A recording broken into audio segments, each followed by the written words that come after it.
What it do? This is Agitator. The only story of the A Little House on the Prairie with two mystic juggalo weaves.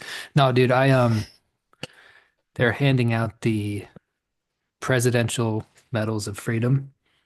You see Oh this? yeah, yeah. Michael Yeah. J. Fox Yeah, that guy won looked anxious. for I know.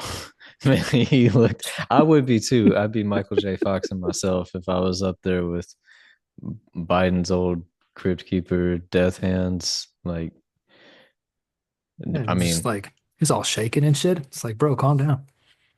I, at first I thought he was just mocking the president, but then I realized the companies in like invented AIDS, and I was like, oh, maybe he's just really nervous. What if it was Back to the Future, but it was Michael J. Fox and Joe Biden, and Joe Biden wanted to send Michael J. Fox back in time to put even more black people in jail. We're going back to I got somebody you want to meet over here. His name is Corn Pop. What happened to time travel movies, dude? Like time travel movies used to be all over the place. They They got think all they've serious though. Like, yeah, you know what I they think mean? they like Like, figured the shit out scientifically, so yeah. they're like, well, I guess we can't do time travel movies anymore. Yeah, like Like Primer's a cool movie, but it seemed like after Primer's the one. Interstellar was Oh yeah, maybe you're right the about that. But um they all get into the physics and the math of it. But I'm just like, what if you just sent somebody back in time? I was thinking about yeah. that too. I was thinking that it might be fun to do like a, I'm working kind of deciding which projects I want to do in what order. And I do think time travel, like sending one of these like right-wing dudes back into the past to like be a crusader in Turkey, like I think that would be kind of cool actually, That would be pretty tight. where he's just like racist online all day and then he has to go, fight against the Ottomans and, for the Holy Land. That would be kind of cool. And then it turns out that the moral of the story was that he was actually right the whole time. Yeah, but he's just also a bitch. Yeah, yeah, yeah, yeah. Yeah. Well, I mean, that would be part of the character arc, is that Mm, he'd go back in time and he'd be really weirded out because nobody was eating healthy and nobody's walking around barefoot. They all have just like these big leather boots on, and he's like, thought we'd be more natural. Thought this was how what we were supposed to return to. right, everybody's kind of ugly and decrepit. Yeah. But That'd be yeah. good. That'd be good. So what you been got going on, dude? Did we talk about the holidays already? You have good holidays? We did. We talked about it with Jack, didn't we? Yeah, holidays were good. Um, yeah, I was trying to think too. I was like, is this our first episode of the year? What day is it even? But no, It that is. was, oh, No, this is is our it? first episode of the year. Yeah, Oh, it's yeah. only the fourth. Yeah, it's the fourth right I now. don't know what I thought it was. I thought we were like in the middle of January. Jan the fourth be with you. And with you as well.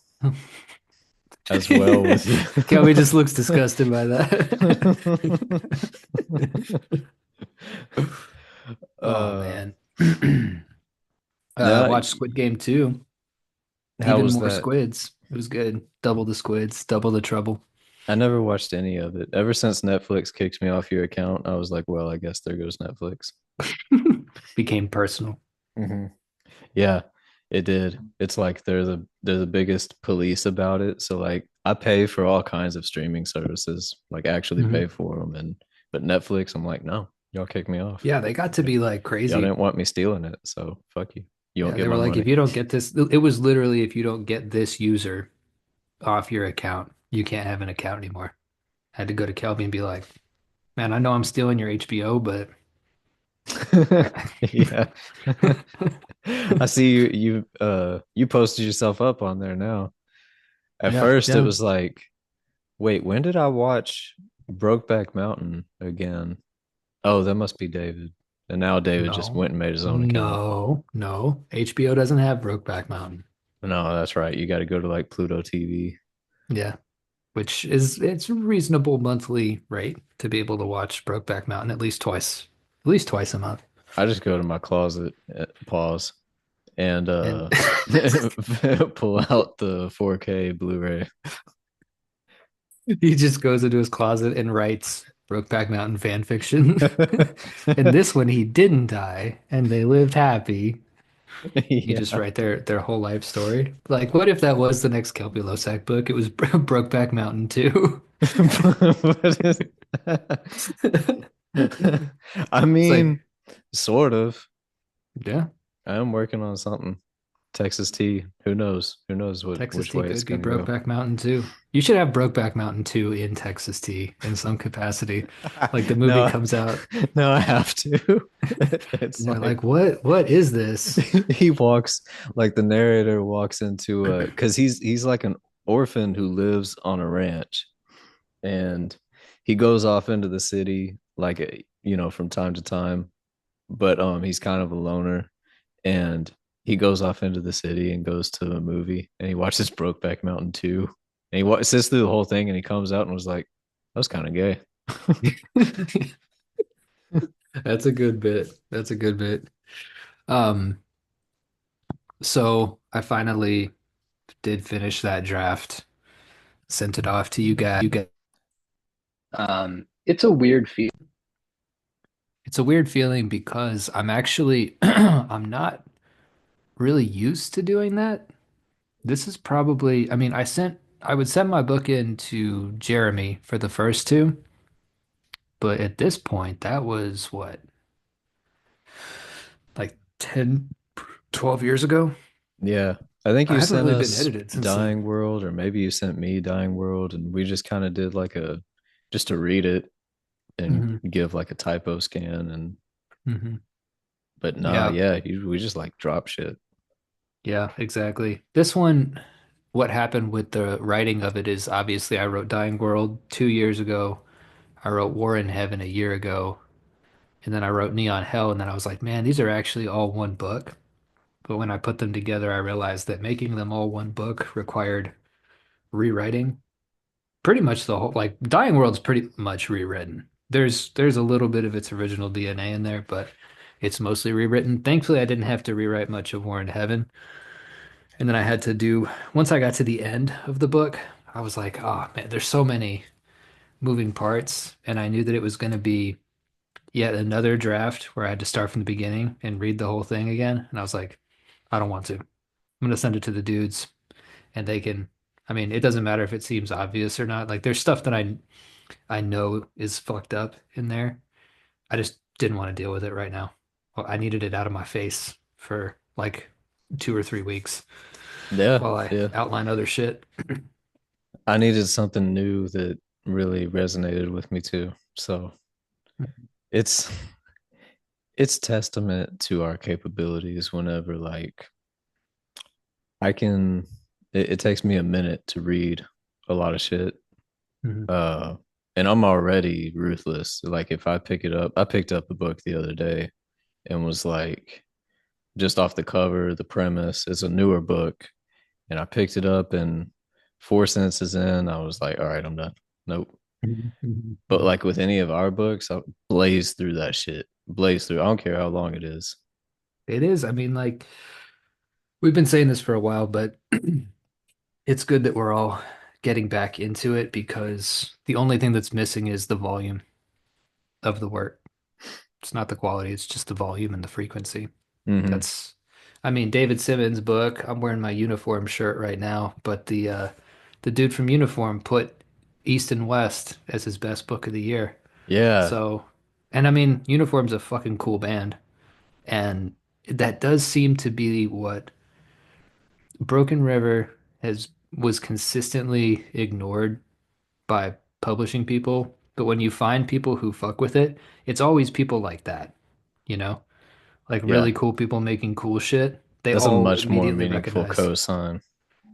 Hmm. Because we've also always said that like our real audience is not in the book world. Yeah. When book people, I mean, I was just Guys Wearing Black just today got a shout out on Bookstagram. So like that's cool. I mean, Oh, that's big too. I Those ain't gonna tell bookstagrammers are big. anybody to not fuck with my shit. Yeah. But um but our real audience, I feel like that like they get it are just Hmm. not your average reader. Yeah, I think that's true. I think that I agree with that to a certain extent. I also do think that I think it's both, man. I think it's both. I think the average reader that we're talking about, like we still kind of think of it as the person who's like reading all the books that are put out by people in that scene. You see what I'm Right. saying? Yeah. You see what I'm saying? No, I no. think You most readers are number one, I think most of them are based, right? I think the content creators aren't, but I think most of them are based. And I think they like when you're based and you've lived through the past 10 years of liberal arts controlled media, basically, you learn to just like, you're like, that's just gonna happen. That's gonna be, it's like, you know how when you watch a movie and it's like badass, it's got great karate in it, but there has to be like, the girl who's just as good at karate and like kills a 200-pound dude, you just let it slide. You're like, this is a cool movie. And if yeah. I noticed every little like you're just like, that's fine. It's a product of its time. We'll look back on this kind of shit and Yeah. laugh. See, it's kind of like I'm a normie with video games, and people like, or Yeah, they've got opinions about Grand Theft Auto 6. I'm like, it's so it's fine. a chick. That Yeah, means it's fine. that means it's kind of even more based. You're like watching this thick Latina ass run around and shoot at people like this. Yeah. Why are you complaining about that what, exactly? how is this? Bella posted something the other day. It was just that character, but she was fat, and I don't know why, but that shit had me rolling. It was just so funny. The simple things that amuse me. But yeah, that was definitely one of them. Um, I've been enjoying the psyops recently too. Have you noticed any of these on like the guy who blew up the Tesla truck in front of Trump Tower? I saw that. I didn't know there was some kind of psyop to it. Yeah, there's a psyop to it. So apparently that there's this show called the Sean Ryan podcast. I don't know if you like he went on Joe Rogan before, but he's a Navy SEAL The alien ex. guy. He's the one who saw a UFO while he was in the Navy or something. No, no, that's a different dude. That's a Oh, different okay. dude. So I know who you're talking about. I can't remember that fool's name, but Mike something or yeah, I listened to that episode too. That one was really good, and he Mike Myers. knows it was yeah, it was actually Mike Myers. Navy Captain Mike Myers. He's in full Austin Powers. Like it would be really Whoa, fun. groovy, baby. That's a man, man. Shit that would not fly in 2025. Um, but what was I gonna say? Oh yeah, the Sean Ryan dude was apparently he had a guest on who got an email from that dude, and there was like the psyop goes so crazy because the Cybertruck pulls up in front of Trump Tower. Some people think that dude was already shot, like from the back, like somebody shot him in the back of the head and like was remote controlling the Cybertruck to go there. Now other people are saying that he was alive, but basically before he died, he sent an email to this dude who was like, I know what the drones are. And he said that the drones are Chinese, right? And basically the US and China have both been developing anti-gravity technology, right? And so that was like China doing a display of force type thing, like showing its anti-gravity drone capabilities, which we also have. But he was like, yeah, this is really bad. It's really bad for national security. Like they can get to us whenever. Which, by the way, scares me not even a little bit. Don't care. No, no. Don't give a shit. Number one, I'm not on the East Coast. Not my problem. I'm back here in Oklahoma. We're good. Uh, Well, you know how many Chinese people's ass I could kick? I could, dude, I'm sure I could beat at least 100 of them consecutively. I mean, I'm as tall as like five of them. So, It's like the Indian in the cupboard, like the Chinese in the cupboard. Just a bunch of little Darth Vaders. I just bought that movie for to watch with Rowan. Mm. Did you ever read the book series? Because there was like five of them shits, and they go I hard. didn't. I didn't even Rowan know it would, was a book series until buying it this time. It was like yeah, based on the novel. I was like, what? I'm bro, like, get those books and read them to Rowan. He'd dig the fuck out of them. Because there's, like oh, I said, there's like five of them. I've And been they go trying some to crazy places. we've been thrifting for and we look for books for us to read like together every time. Mhm. Today he picked up a cookbook for kids and I found the Twits, like the original before they rewrote it and made it gay. Let's go. Um, I'm trying to find all the original dolls before they become extinct. Yeah, that's still one of the craziest things that people kind of don't talk about anymore because things just happen. This is why having an opinion about things is so pointless because they just happen. And then people get mad about them. It's like right now everybody's really mad about like grooming gangs in the UK. Apparently there were a bunch of Muslim dudes who were like raping little girls or whatever, and the cops covered it up. Everybody's really mad about it, but they'll all just like nobody's talked about the Luigi guy in like 2 weeks. You notice that? Like Yeah, he yeah. completely disappeared. I It's mean, like we they know, they know.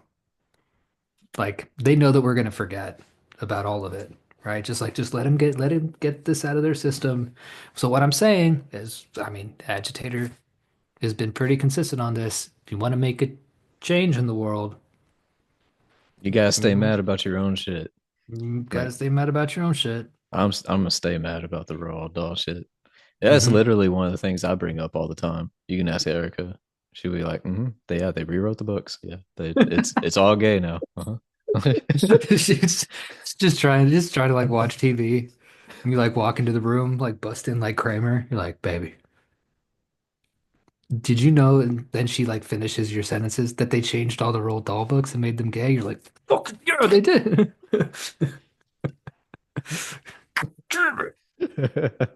I'm with you. Every guy should have his own autistic, like, just pet peeve. You want to know what mine is? It has to do with traffic. So here's what I don't understand. Speaking of Asians, Yeah.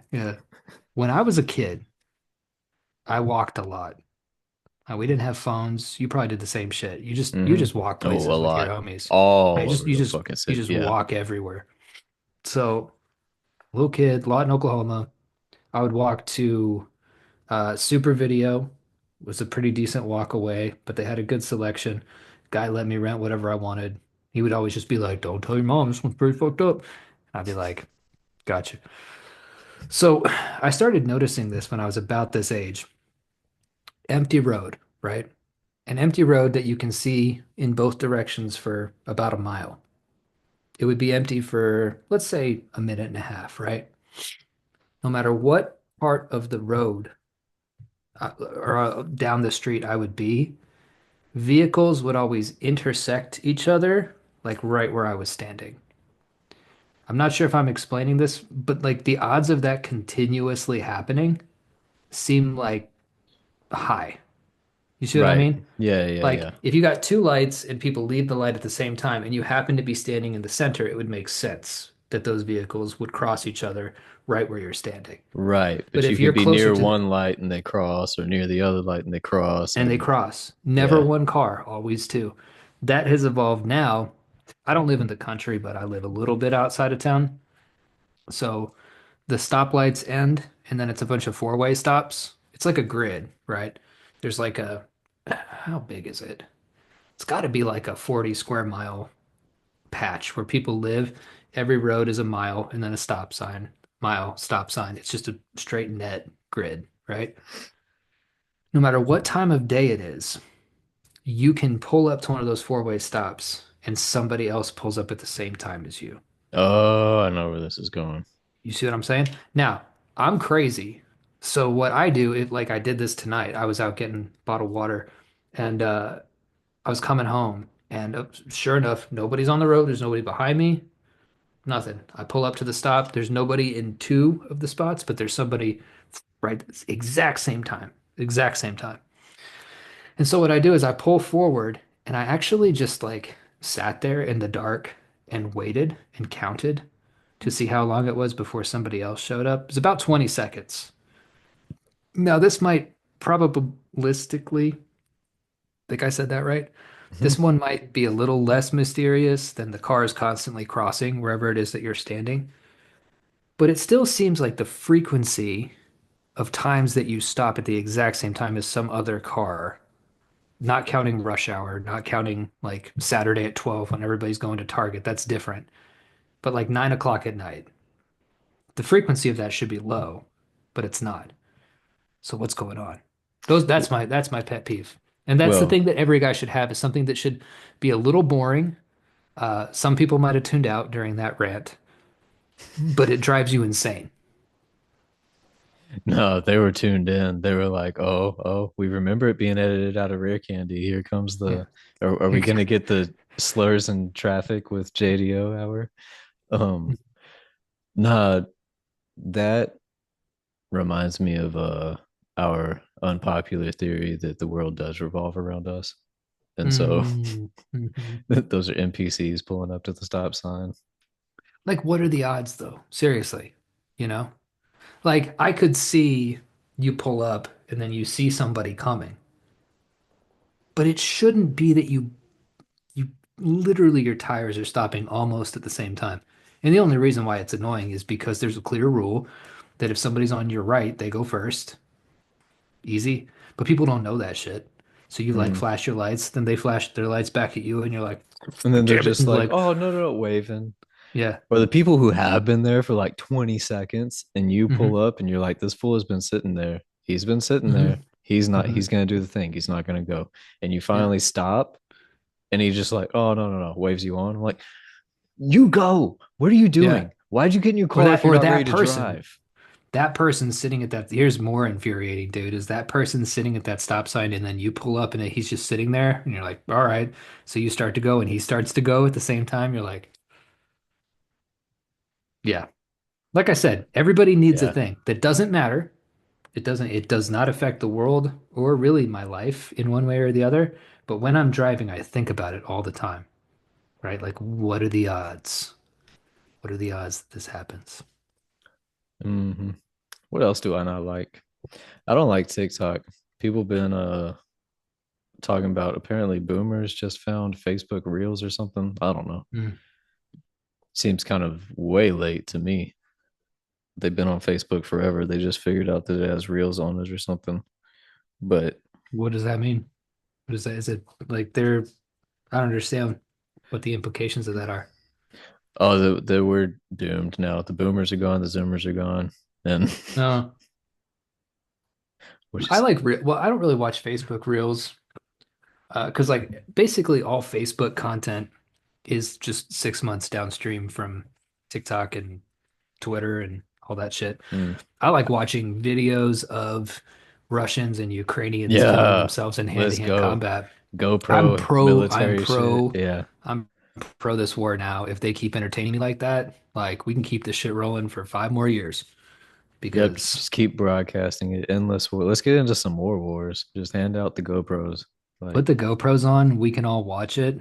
I mean, we're all desensitized to most, media now. bro, I did not understand people tripping over Terrifier.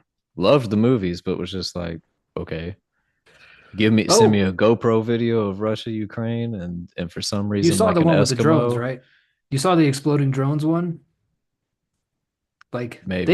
they get chased by like hunter killer drones that explode when they hit you. Oh no, I didn't see Yeah, that there's one. one of a dude like running away from it, throws his like his AK at it or whatever, and it explodes. It's wild, wild entertainment, dude. It's I fucking saw the crazy. one that was like a 14-minute, like it was, you need a lesson in building tension. Go watch Hmm. this one where the dude's like sitting outside of a bento, like a tilted over fence. I thought Hmm. about you. I was like, imagine David just hawking sales in the Russia Ukraine You war. use 4x4s instead of steel. This is your problem right here. Like Yeah. this fence would still be here. But he's like at a blown up playground or something. And it's like this Mexican standoff with some dude. This like there's this other dude over in this little hut or whatever, and he's over here on the other side of the fence. And it's just like it's so tense for like Oh, six I minutes. gotta see And that I'm one. I I'm didn't see watching the that. whole thing. And then finally they start like finally he comes out from the fence, immediately gets shot. They start Hmm. shooting at each other. He throws a grenade, and then it's knives. Like he comes up around the Yep. corner and it's Oh yeah, knives. yeah, yeah, yeah, yeah, yeah, yeah. Oh no, yeah, we're talking about the same thing. Yeah, yeah, yeah. No, that shit was crazy. Oh, that was the drone thing too. No, Was no, no, that? no, no. Oh, okay. Because there was a Yeah. part of the beginning of that one where I was like, what is he doing? Yeah, yeah. Like, is No, he it's getting chased by a drone or something? He's just running around. I think we're just early to the party on this. I think that how does the pipeline of media go? It starts out back in the day it was Live Leak or something awful, right? Mm. Or Hobo fights. rotten.com. Rotten.com was big. Rotten.com might have been before your time. Did you go to Rotten? Yeah. Rotten had Yeah, I like knew Rotten. the Russian soldier getting his throat cut open and Nothing.com could have been before my time. I'm pretty like I if guess it we are has pretty close in .com age. in it, Yeah, then that then was I your knew time. about it. Yeah. Um, but it goes from there. Now then that kind of leaks onto Twitter, right? And the fact that Twitter has started just showing this to me in my algorithm alongside, 25 year P tweets arguing with people. Oh my God. Bro goes off. I love that motherfucker so much, but he will argue with you for a very long time. Uh, but the fact that it's there, talk about that pipeline, right? Like next step, I mean, Instagram has it already. Next step is Facebook. And before you know it, like that's the slow introduction of like how war continues. It continues as drama that people enjoy. And I know Mm. that sounds dark as fuck, but I think it's true. I think that's like We've when we go to said, war with I mean, China. I feel vindicated because I'm like, well, y'all didn't want to listen. So now we get GoPro War videos. Like, we told y'all art is important. Well, the most important Yep. thing, you need art and culture. Like, you need religion. But But no, that'll be the next we want to thing. get rid of all that. We want to be like, nope, art is political and we're all atheists. It's like, all right, Mhm. GoPro War videos, let's go. There will be monetized Russians, Ukrainians, Americans, Chinese people. It'll be like streamers basically. How many And times have we they're like, said you got to put that evil in a cage? You got to make yep. y'all took the teeth out of art, and now we're And watching now, real people kill each other, and that's yep, it's like, oh, Yuri Nurmagomedov is gonna make an incursion in the Gesplonsk region or whatever. And he's gonna be like, hello, everyone, welcome to my channel. It's about to be some fucked up shit. Let's see what happens. And he puts the GoPro on, and we're just like following him. And he'll do memes. He'll do skibbity toilet while he's fucking shoving a Bowie knife up someone's ass. Like, it's coming, dude. It's about to.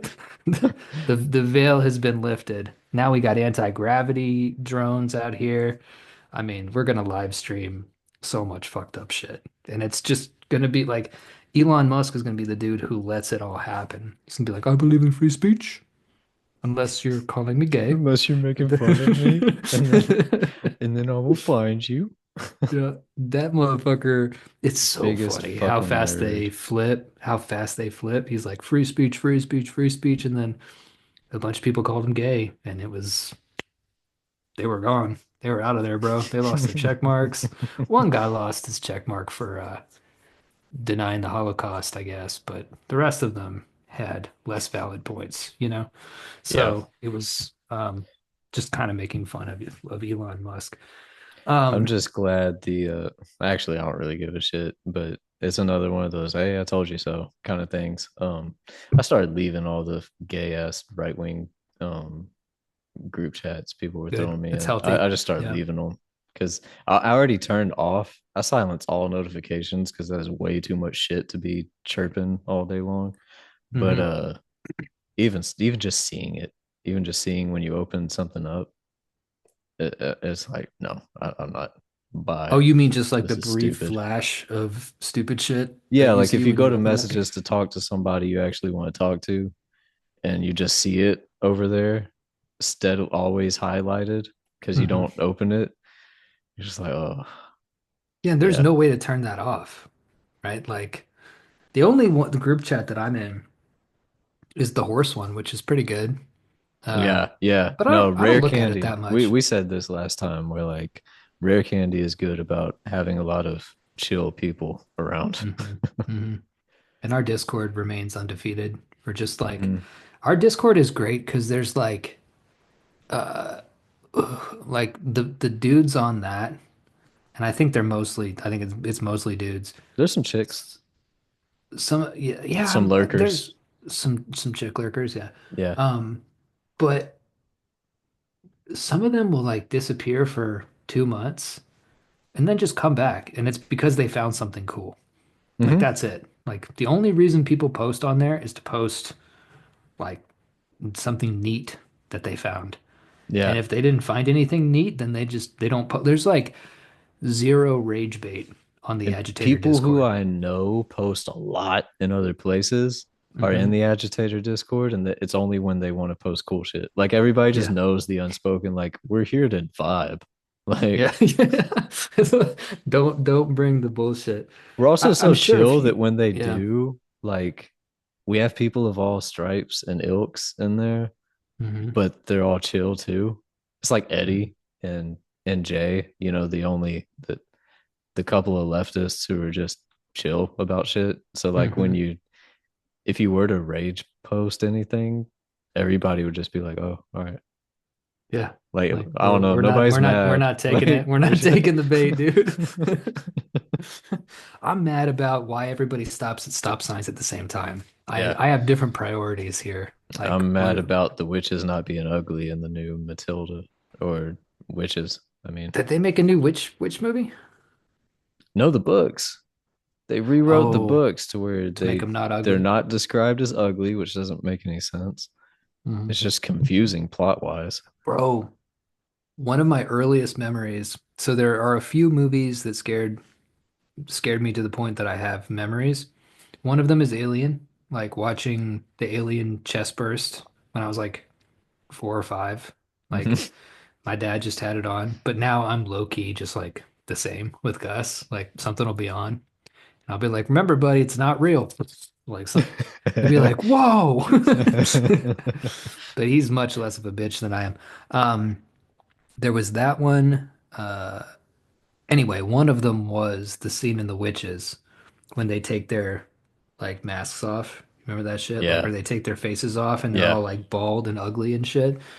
Something about that Well, that shit is really fucked me up. visceral because it's Yeah, real. It's not like cute, like, fake yeah. ass CGI. It's like, it's visceral. Even still, I watched The Witches not too long ago and was like, damn, made me It's kind of uncomfortable.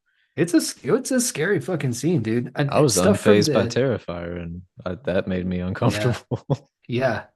No, I Gus has been really into Ghostbusters like for the past week because he and I play the game, that Oh, game that yeah. was free. It's a lot of fun. It's a really cool game. Um, he watched the newer movies with his mom, the after not the girl one, thank God, but the Met the Paul Afterlife Rudd and ones. yeah, which are actually sequels to the originals, I which is tried which is watching cool. one, and it had an autistic kid, and I was like, no, never mind. Hmm. Yeah, no, that's fair. I haven't watched them either, but he really liked those movies, and I was like, all right, I'm gonna put this kid on games. So today I took him to the comic book store and got him 3 Ghostbuster comic books. And comic books, Loki, is like this crazy realm where you got to come up with something every month. So if you're in charge of the Ghostbusters franchise, you're like, what are we doing? And so there's like ghost sharks. There's one that I got in where the Marshmallow Man, like it's called Ghostbusters Infestation. And so the ghosts begin to get infested by like a zombie virus. So there's like zombie versions. Like so in this one, the Marshmallow Man fights a copy Marshmallow Man that's like decaying and has like parasites all over it and shit. It's fucking tight. But I also put him on game with the 1986 cartoon that you and I grew up Oh, with. yeah. And whenever I know he's getting fucked up, my kid, is when he walked out last night. We were watching Squid Game 2. He's like, Dad. I go, what's up, buddy? He's like, I'm not scared. I'm like, oh, okay, right. You're not scared, so you want me to go watch it with you? He's like, yeah. And it was like this episode about the boogeyman, right? So it's 1986, it's a kid's cartoon. I go in and watch it. That shit is actually kind of terrifying. Like the boogeyman is like this dude with this tiny little body, this massive head. He kind of looks like the Joker, but he's got like all these fucked up teeth.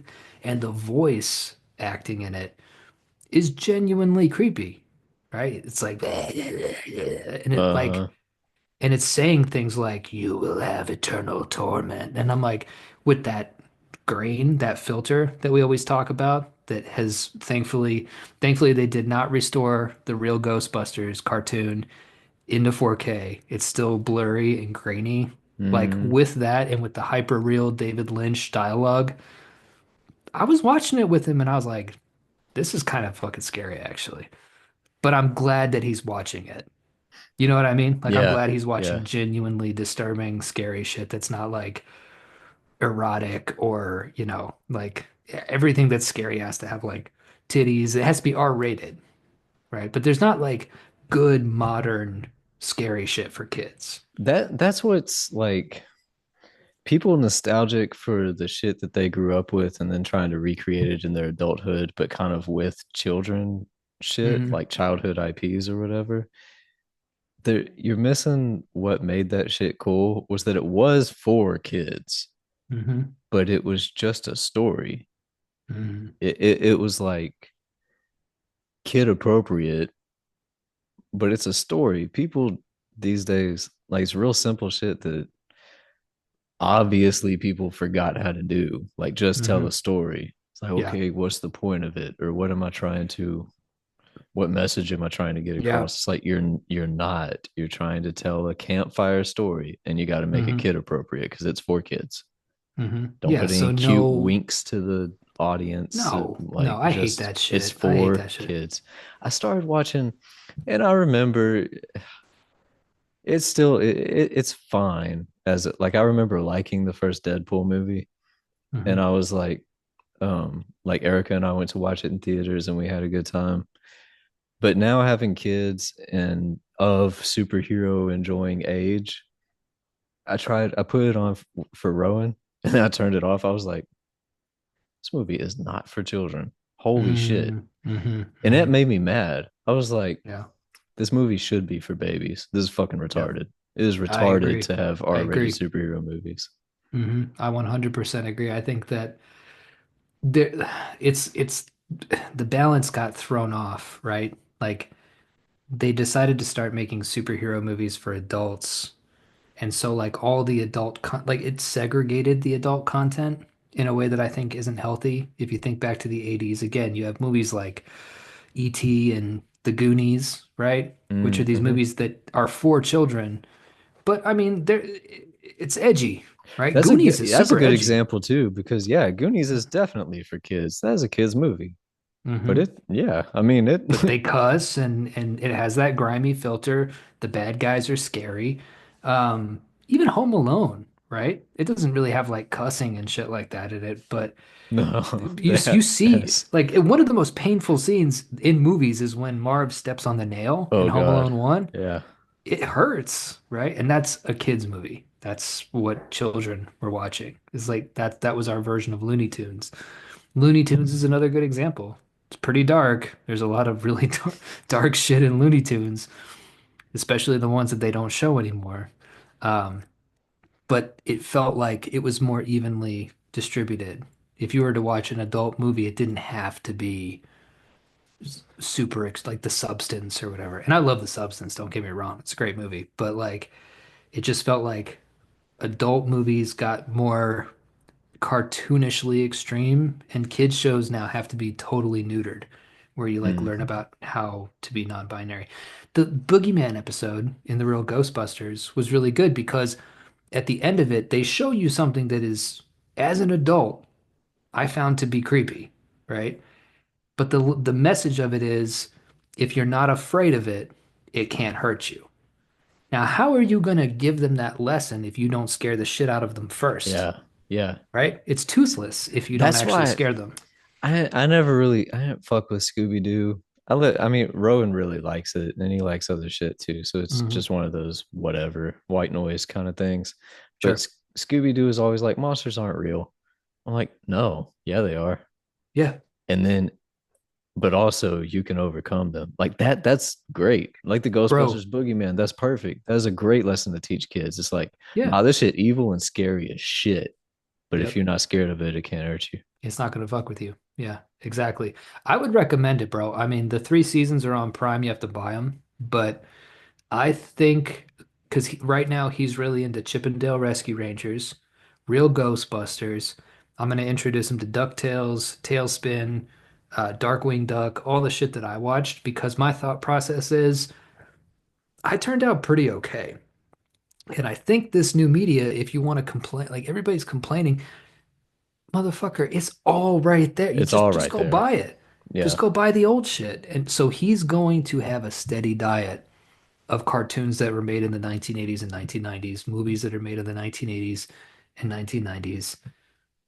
We can, I mean, of course, interspersed with new shit. Like if he wants to, he got really into Venom. So we put on Venom Last Dance, which I actually like the Venom movies. I think they're okay. Yeah, I like watching them. Um, I haven't seen the new one yet. It looks like Max Payne 3 is what it reminds me of. yeah, it's kind of like that. Yeah, no, it's good. It's good, man. It's not bad.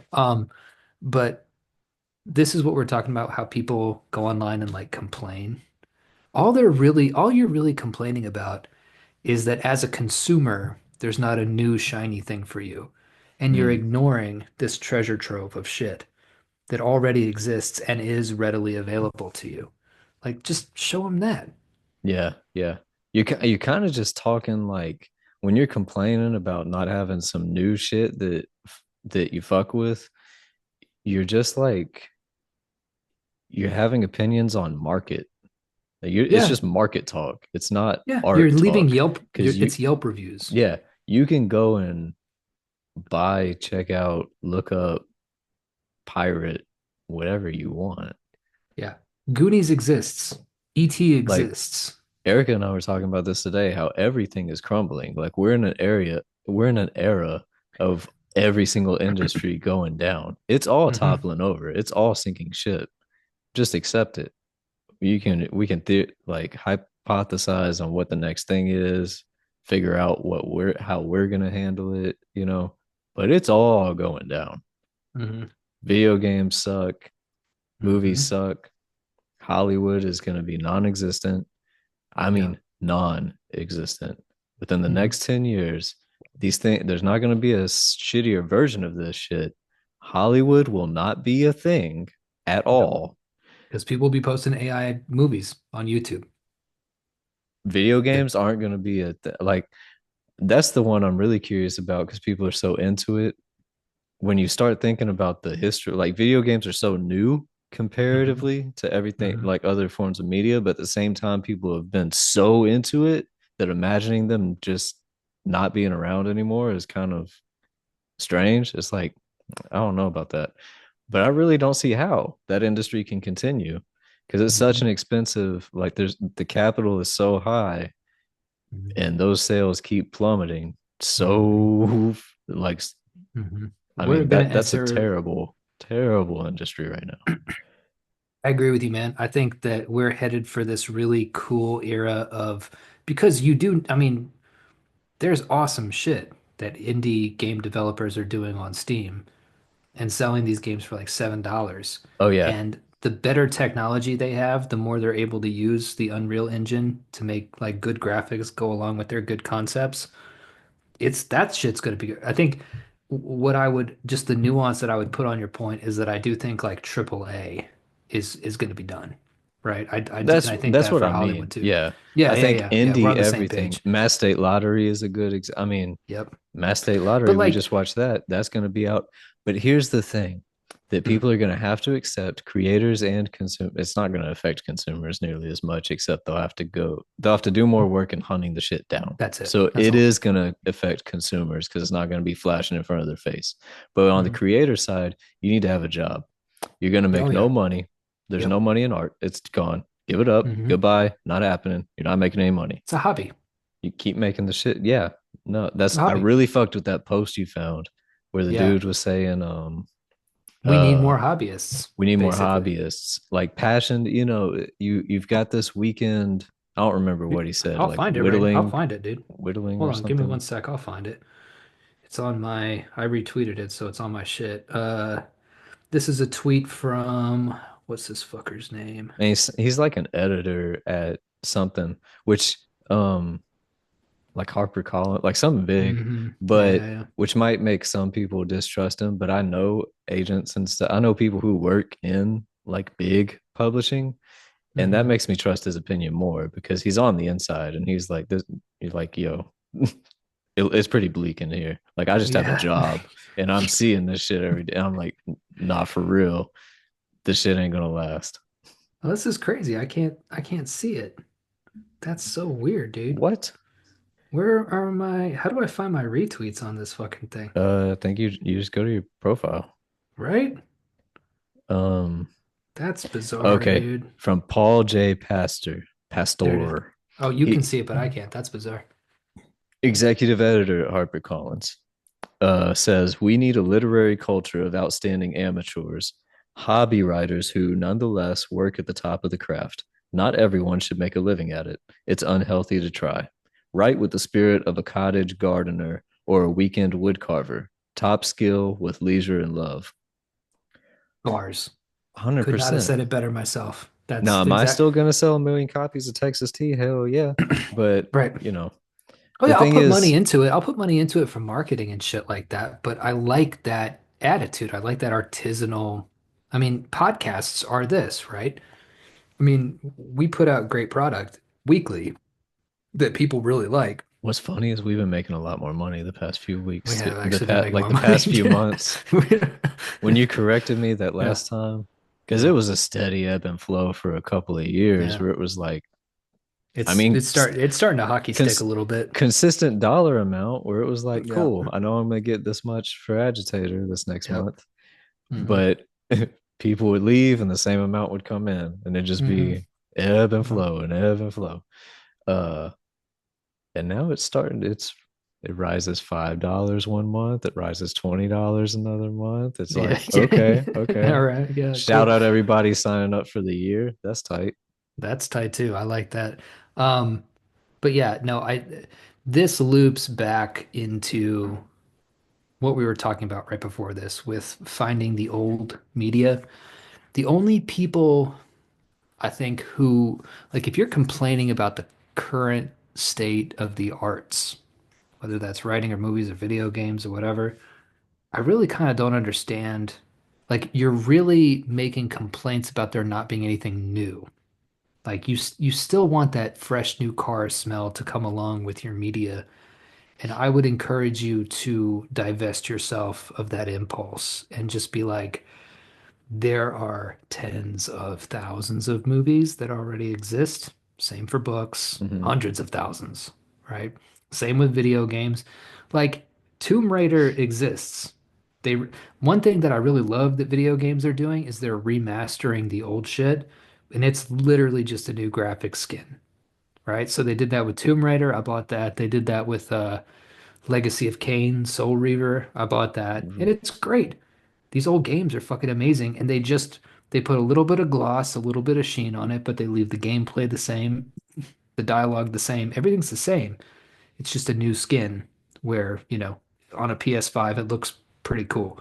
Um, because like the graphics from a PS1, like from a CRT television, like the cathode ray to the TVs we have now, it Yeah, doesn't look right. It doesn't look exactly right. So I you got to agree with kind of reskinning. adjust it a little bit. Yeah. Yeah, yeah, yeah. So they reskin it. You could also, if Like, you really want to get into, I've been thrift store shopping a lot because mhm. Erica really likes to go, and I like going too, but that's really her thing.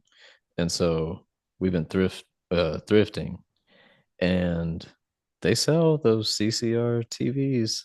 Dude, if You could you if just you fucking fix up a CRT and you get an old PlayStation and you play the old disc games, that's fucking awesome. Like hmm that's a cool fucking hobby to have. Like I would love to get into that, like hunting down like Panzer Dragoon or something that hasn't it was rare at the time and now it's super rare because it's old, but like finding it, buying the game for like $500 and fucking playing it on an old Oh, that's TV, the other thing. that's a cool hobby. When you go thrifting too, you can find some shit for $2 because Hmm. you just And you know find it's worth $100. You're like, oh hmm shit. hmm bro. If you were to walk into our place right now, you'd see all kinds of antique furniture where you're like, holy shit, Kelpie's really balling out of control. Agitator is making that guap.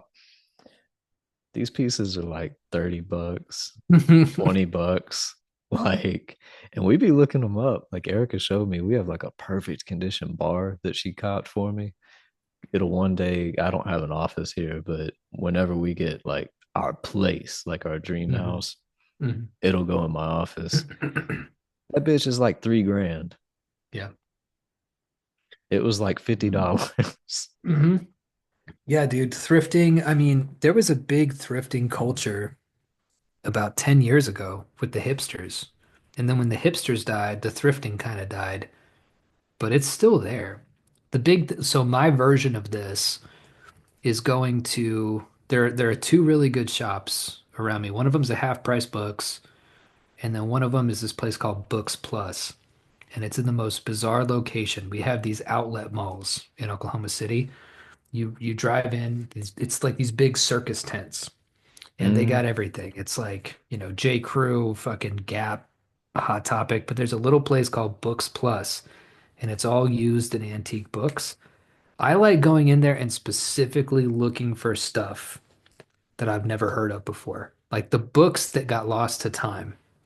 And I showed you guys that. Like I found one by James Blish called Vor that looks man, tight. every single one of those, I was like, I saved that Yeah, picture because I was like, yeah, yeah, yeah, yeah, you're doing the thing of just hunting down these books, and I'm like taking a list yeah, of the things yeah. you're getting because they Right, right, look right, tight. right. Like authors like C.J. Cherry, and I found this one called The Last Ranger. It was the second book in the series. I don't give a fuck. Like, what am I I used to missing do in that all part the one? time. When I was a Like, kid, when I first got into reading, that's just what I would do. I'd hmm. find shit all the time that was like book number 7. I'm like, I don't know, it looks tight. I don't see the other 6 books. Hmm. So But that book's called like The Last Ranger, and it's like Walker, Texas Ranger in 2035 Texas. And the cover has like a cowboy with like this fucking cyberpunk gun. it I'm looks like like, the Shinjo Abe Hitman gun. yeah, it did look like. But like, there was a Michael Asher's The Eye of Ra. The That tagline looked for tight it too. is all the secrets of the mummy's curse will be revealed. I'm like, $3, let's go. Let's Mm. bring that shit back. Become a little like you motherfuckers have algorithm poisoning, I should say. Like you're too used to things being presented to you. And Where that's is why, your impulse to go look yeah, for cool shit? somehow we got to make that cool. People want to be part of something. So that's why it's good that there's places like things that Jack is doing for a certain type of book club, Rare Candy is doing for a certain, like Rare Candy's hitting the classics and the Yeah, big tomes and getting yeah. people to read Brothers Karamazov and East of Eden. Gravity's Rainbow. And Hmm. yeah, I'm gonna read Gravity's Rainbow along with them finally. It's a good book. I've tried that book so many times. And it's It's good. bars, it's just fucking 1,000 pages long. It's just dense. Yeah, it's a It's dense book. yeah, pension is dense. I've read plenty of books. I've read the Bible, I've read it. Those are very readable 1,200 page Yeah, books. yeah. Pension is like, Meanwhile, god Pension damn. Crying of Lot 49 is 120 pages or some shit, and it's fucking dense. It feels like it's 300 pages long. Yeah. So when he goes big, I went through a Pension phase when I was in like my I was in college, right? So that was like me, like David Foster Wallace, Pynchon, um, who's the other one? Donna Tartt. That's when I read all that shit, right? Those big, difficult Pomo books, and um, they're really good, dude. I don't have that Yeah. much interest in them now, but I'm glad I read them because you can see their DNA in God's Fair No Better. It's like, oh, that's basically like the cyberpunk Beavis and Butthead Infinite Jest. Like that's it's about half the size of Infinite Jest, but still. The more I read maximalist Cormac McCarthy, because I've read a handful of his shit, but mostly joints from his like minimalist era, like Mhm. post No Country, where he's Yeah, The Road, shit yeah. like that. Hmm.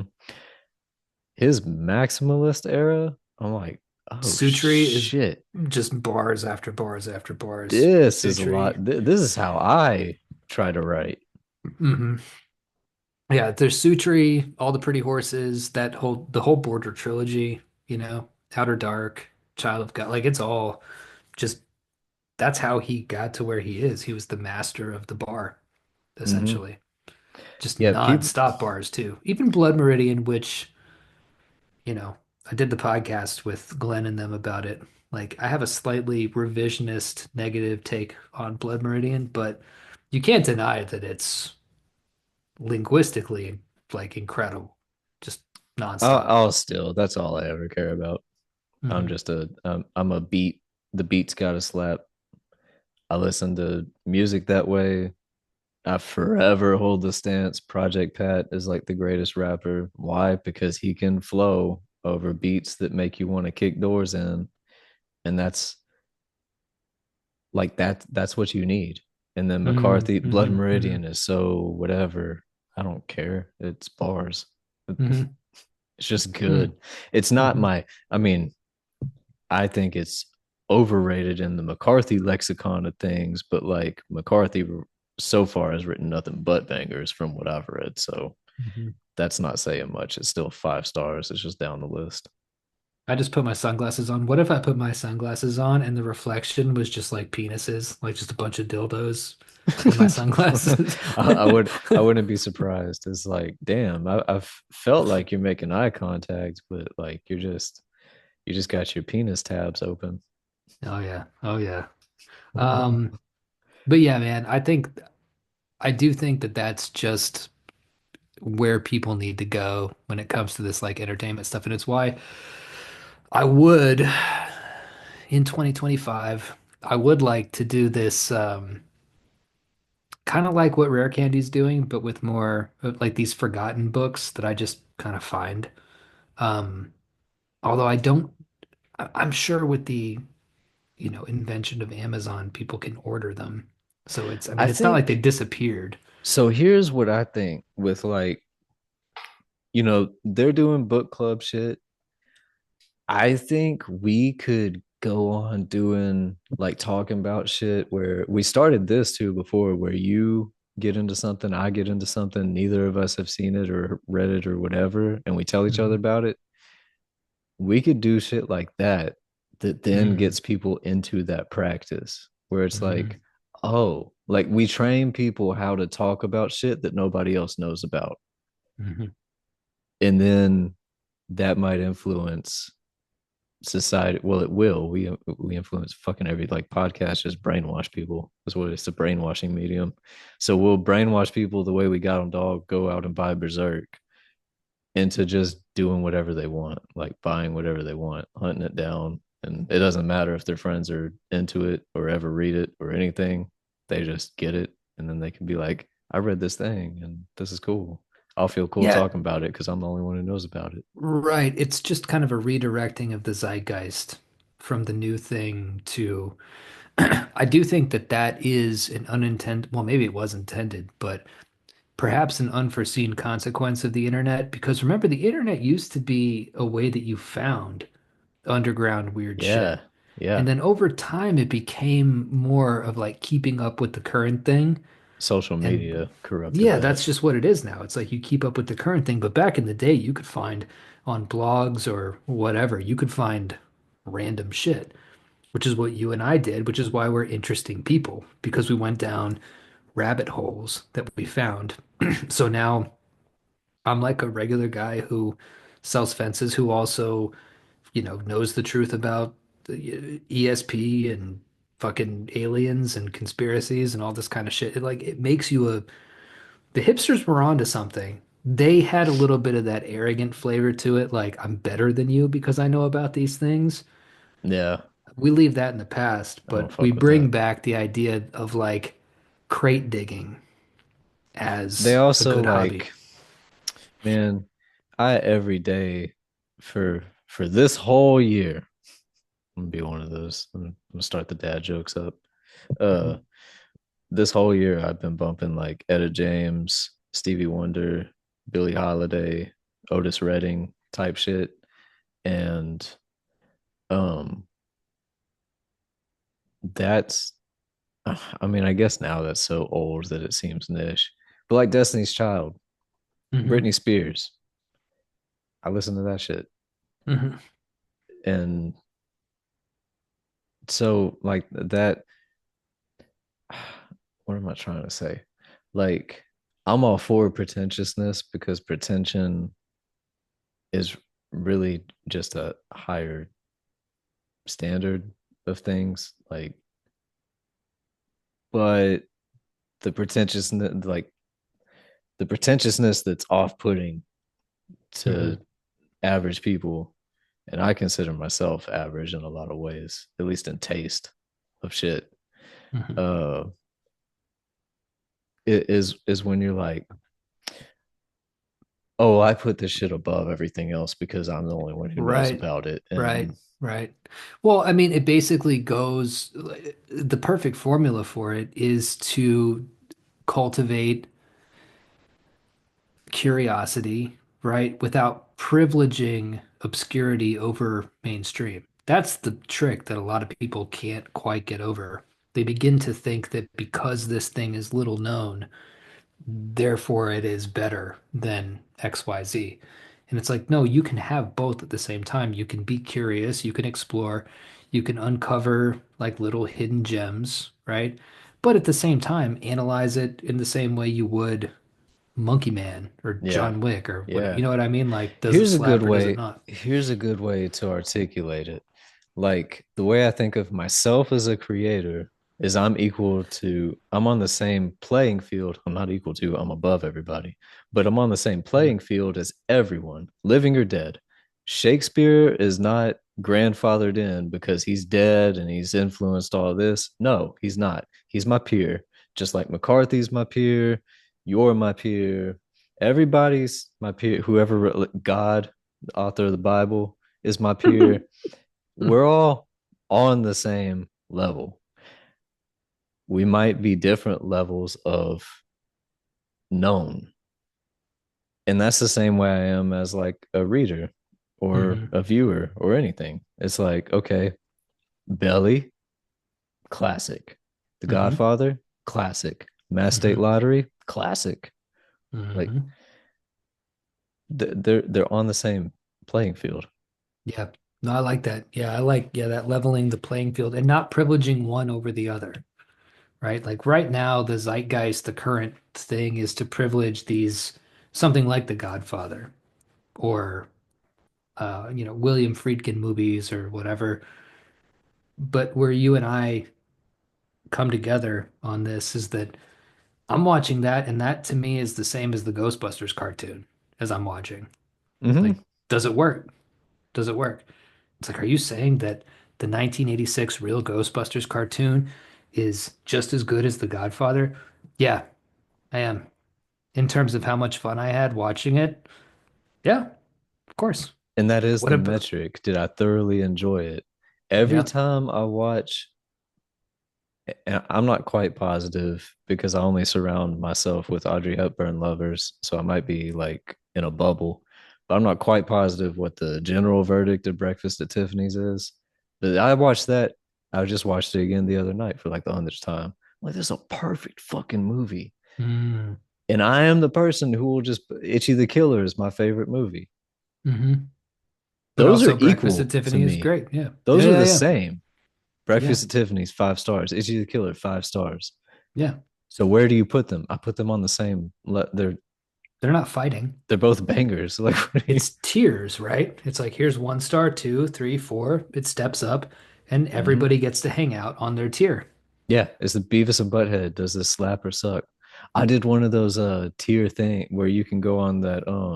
This Yeah, like is S tier to F S. tier or whatever. Yeah, one of those Yeah. autistic time killer things you can do. Hmm. I Hmm. did that with classic video games, and people were like, "What the fuck is Banjo Kazooie doing in S tier?"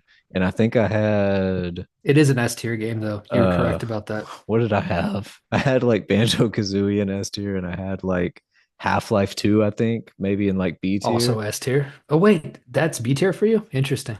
But yeah, it was something like that. Maybe I had that higher because Yeah, Half-Life 2 yeah. slap. But I was like, what's okay? A B grade is like more than a passing grade. It Hmm. just to me, I'm being honest about like, okay, this is Final where this Fantasy is at. VII, B tier. Yeah, maybe it was more. It might have been something like that because I really Yeah. fuck with Half-Life. I probably had that higher. Yeah. Uh, Half-Life 2 is like one of the best games in my that opinion of all gravity time. gun, like that. So sick. Yeah, So hell yeah. sick. And they don't like again, don't remake it in terms of like don't make a new game that's Half-Life 2. Update the graphics, put it back out. I'll pay Hmm. $30 for it. We're good. Like this is a moneymaker. I don't know why they're not doing this with fucking everything.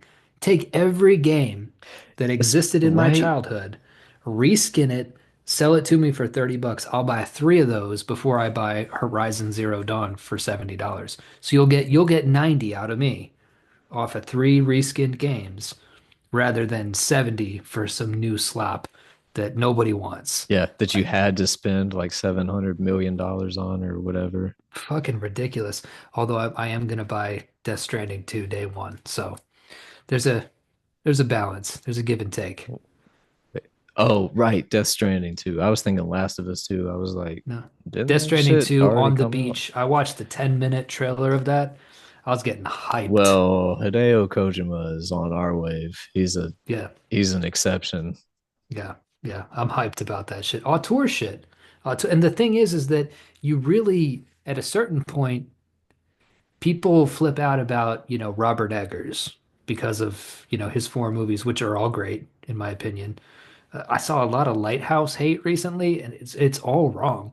I've seen The nothing Lighthouse, but Lighthouse hate since it came out. Like that's the it's one not a that people bad fucking movie. I don't get It's it. I feel like yeah, it's his one movie that feels like a movie. I like so I hated The Witch, loved The Northman, yeah. and I'm not sure why I hated The Witch. I'm just honest about what I think. Like I I don't hated it have too, but then I watched it again with Rios, and I actually liked it a lot more the second time that I watched it. hmm. The first time I watched it, could not stand that movie. And I was a big Eggers hater. The Lighthouse came out, I fucked with it. The Northman came out, I fucked with it. I watched Nosferatu, I fucked with it. Went back and watched The Witch. And I was like, oh, okay, okay. I see it. Maybe knowing what Those, he's doing. I don't know. I guess yeah. I don't know. It just I'll have seems to try stupid to it me. again. Like nothing happens in that fucking movie until the At very all. end.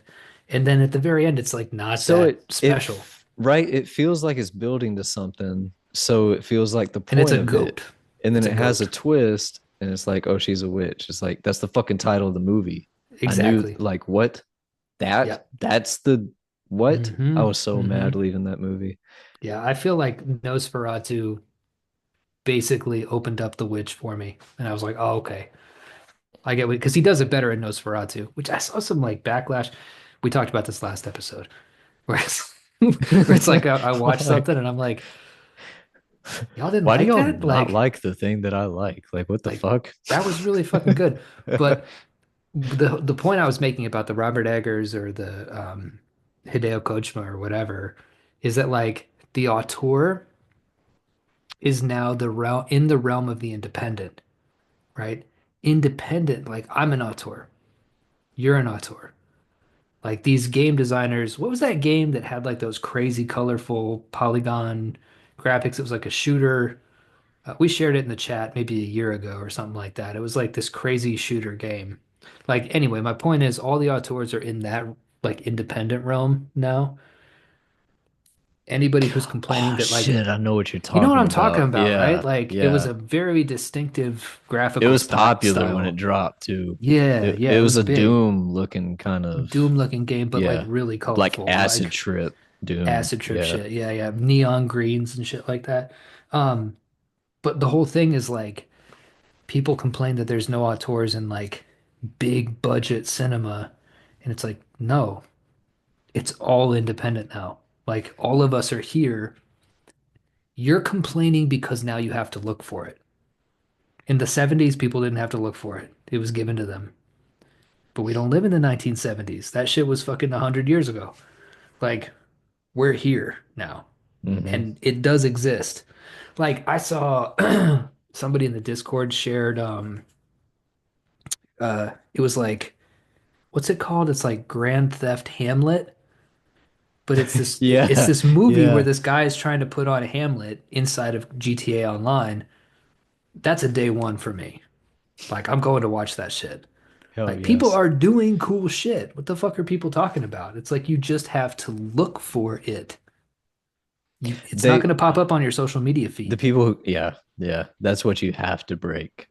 And you either got to break that in yourself, you got to kill that in your heart, that desire to be Lazy. part of a group, lazy and part of a group. Because it's like, no, no, this thing used to be part of. Because when you argue that point with a lot of these people, they go, that's not what I mean. You know what I mean? This shit used to be a part of society. Everybody went to watch it. It's like, oh, give that up, bro.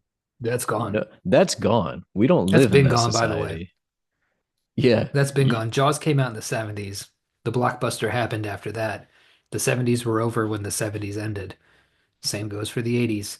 By the 90s, when you and I were kids, it was all fucking Terminator 2, fucking, it was all big tentpole, big budget blockbuster event movies, which slapped. Then Hmm. those ended. And now we're in an age of the remake era was kind of actually, I think it's kind of ending. Um, the IP age, I think, is ending too. I don't know what mainstream cinema is going to have coming out anytime soon. That's why I say it's gone. They have no It's gone. ideas. It's You have to look for it. And guess what? I've got great news. You've got the best certain. Do you know, like, if you just went back in time to the 1970s, let's say you found a music lover, a crate digger, right? And you gave him Google, you're like, you can find anything on this. He would use it for a very specific purpose to find the most obscure shit that he could possibly find. I really do think that people need to look inwards and realize that you've all been conditioned to be given things and that art is better than it's actually ever been. I stand by that. I think art's better than it's ever been hmm. if you look for it. Like if you don't, I don't know what to tell you. Yep. That's it. Fucking damn. This is the most gold we've packed into like an hour and 17 minutes and forever. I mean, Nobody shit is showed up.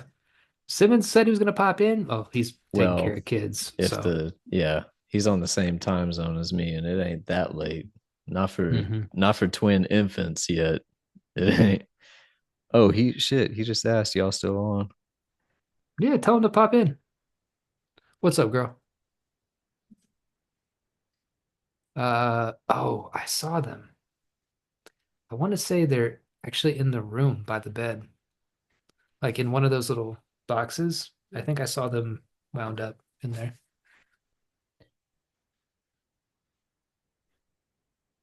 So I told him, yeah, I told him to pop in. Uh Make some TikToks. Rio's getting her light and shit.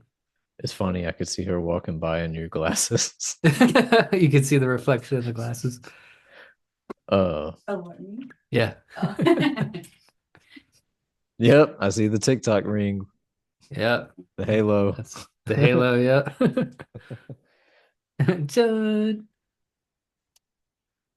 But yeah, I think the last time I saw your headphones, it was by the bed, curled up, like rolled up. Yes, ma'am. Have fun. 10-hour greatest hits of Grant just dropped. Not really greatest hits. I took like some early. Just all the episodes, you I just put them all together. I skipped some. I skipped some. Well, I skipped the one where the microphone was all fucked up because that's a great episode on its own and it's It's so hilarious. funny. It's It's so fucking so funny. funny. But if y'all sign up in the $10 tier, you can go all the way back to episode 11. It's It's so hilarious. funny to just be like, what do you think about that? And like he would always pause before answering, and it would be the most like he'd be like, yeah, I think that's cool. But the way that his mic was, it's this echoing voice of God type shit. And I was like on my phone or something, like Yeah, yeah, driving, yeah. and Dude, our production on this show for the first like what, 50 episodes was just dog shit. we But would that's get what got people like yeah. Jack to listen to it. Yeah, we would right? get comments like almost crashed my car. We're like, what, from laughing? They're like, no, because the audio is terrible. And it would like Yep. go from It come on so loud. yeah. I even hear that though. I was listening to a Joe Rogan today, or no, yesterday. I was driving around in the sales car and I almost crashed the car. He's talking to Rick Perry and some other dude. I stopped listening. It was not interesting. Um, but like 5 minutes into the episode, like they're just talking, and then all of a sudden it goes, "This episode is brought to you by the farmer's dog," and it Mm, was so loud. I was yeah. like, "What the fucking fuck?" So like, it's not just us. No, that If Simmons about to pop on, I'm about to go grab a couple brewskis. I'll be right back. hell yeah. This episode is brought to you by Seed Brand Probiotics. Someone tell me if they work. I'm looking into them, but don't want to pay $60 if it's just a bunch of bullshit. This episode is also brought to you by Crystal Meth. What you need all them teeth for? Don't be greedy. Try crystal meth.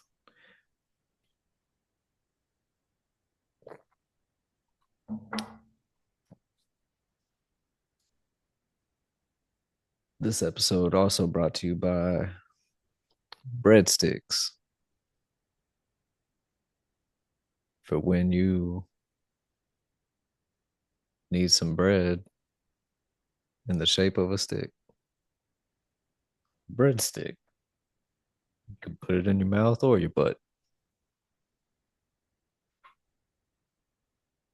This episode brought to you by dogs. Everybody loves dogs. Who don't like dogs? You don't like dogs? Fuck you. Dogs, the official sponsor of Agitator. And we're back. And we're back. Why is my fucking... Hold on. I'm gonna fix my headphones here. It's gonna be great content for the listeners. I was just shouting out all of our sponsors during the break. It's perfect timing. Reminded me of uh the the timestamp that we had to talk about. Yeah, we should probably cut most of that.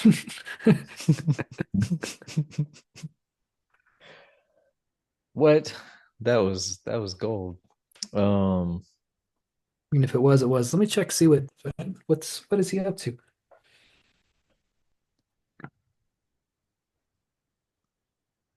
I don't know. He probably fell asleep. He was like, "Hey, y'all on?" And then he fell asleep. Yeah.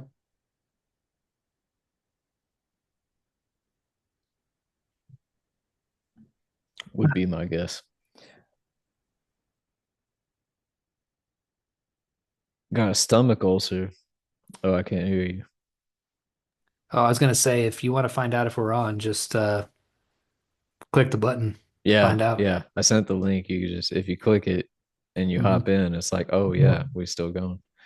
We're still going. Um, yeah, for the listener, I just threw out a link for you just hop on the show if you want. Would be fun to throw one in the Discord one day. Just be like, hey, we're recording at this time. Yeah, because the odds of like 13 people jumping in are pretty low. Like it like maybe four people jump in, maybe two people jump in. It Yep. would be cool. That'd be a cool little thing to do. And if nobody jumps in, who cares? We just roll. Yep. Oh my God. It's about to get really fucking cold here. It's gonna be like Here 15 too. Everybody, next week. yeah. I was hearing about we're about to go make a late, Christmas trip uh to go and see the fam and everything. And it's gonna be like 20 degrees in San Antonio. Like what the hell? Be cold. I ain't The even where my ground better not parents live freeze no though, more. because those motherfuckers need to be out there digging holes. I was talking to a customer the other day. He's like, when can you guys get out there? I'm like, man, we're gonna try to get out there on Monday. He's like, those guys are gonna freeze their balls off. That's his words, not mine. And I was like, it'll be all right. Hell yeah. Ruthless with it. Yep. Yeah, got a whole bunch of shit going on over here. Like whole bunch of shit. Starting on Monday, actually. A lot more shit starting on Monday, and a lot of shit that just needs to continue. And Mhm. it's like every excuse in the book. I'm like, I don't care. Yeah. I Shit's don't care either. That's really where I find myself with this job now. It's been almost a year, about 8 months, I would say. And you know that you are locked in and have an adequate amount of experience at a job when you kind of stop giving a fuck, not in a way that you don't do your job, right? In fact, it helps you to do your job better, but you just don't, like you're talking about, you hear an excuse why something can't happen, and you're like, well, it needs to happen. So, like, whereas as a newbie, you might be like, oh, right. Now you're like, no, no, go do it. hmm Because if you don't do it, I don't make money. Yeah. And No, we are that's not making money. We're not doing all this shit to not make money. That's, there's a lot of stuff I could be doing with my time and not making money that I'd enjoy a lot more than this. So go. yeah, shit gets put together all the time. There's a Hmm. lot of and man, I was by myself for several years. So now being around a bunch more people, Hmm. the climate is a bunch of whiners just all Yeah. across I think just every single industry is like, Oh yeah. well, that's gonna be really hard. Like, okay. Yeah. And I've heard what that a few the times too. fuck? It's like, oh, David, it's a lot of work. I'm like, better start. Mm-hmm. I agree. Because no trabajo, no dinero. That's all it is, man. That's all it is. Like you do it or you don't. Like, but we don't need to do this song and dance every time where it's you're telling me how hard it's going to be. Like, I don't care. But I don't like on the customer side too. I mean, like that's leaked in there too. If somebody comes in and is like, this is a lot of money. I'm like, yeah, yeah. It's in some cases it's like 400 feet of fence and people be like, it costs how much? I'm like, it's 400 feet It's of fence. 400 feet. Come on. Come on, Like, man. Jesus. You could Shit. ask ChatGPT and they would have told you a range that you could have expected. I know the price of like aluminum dumpster enclosures is like $13,786 Mhm. and 27 cents. Dude, aluminum dumpster enclosures, I mean, aluminum's kind of weird for us right now. We've been having trouble with aluminum coming in on the truck all fucked up. Mm. And so that starts a fight between the manufacturer and the distributor who has to pay for the fucked up panels, that kind of shit. And so the distributor's decision was to just raise the price of aluminum to being like goddamn near double steel, right? And so we just don't do aluminum anymore. But I know a brick enclosure for a dumpster, it's like 20 grand. It's Yeah. about 20 grand. You got to pour a footer. Uh, the brick itself doesn't cost that much, but it's pricey because it's got to be the double shit. I don't know what you call it, right? But it's not just like one line of bricks. Like that's not how Yeah. that shit Yeah. works. Right. Um, and then it's just the work, just the labor. It's like, And fuck, I people mean, make money now. Construction, people make hmm. money. This whole like I have not, it's been a fucking blue moon since I have met an under the table, underpaid Guatemalan. Like I've seen plenty Oh of no, Guatemalan, Ecuadorians, Honduran, Colombians, we're all Cubans, caked up out here, but dude. We're they all making making money. bank. Yeah. Yeah. Construction is where the money's at right now. Oh yeah. Oh yeah.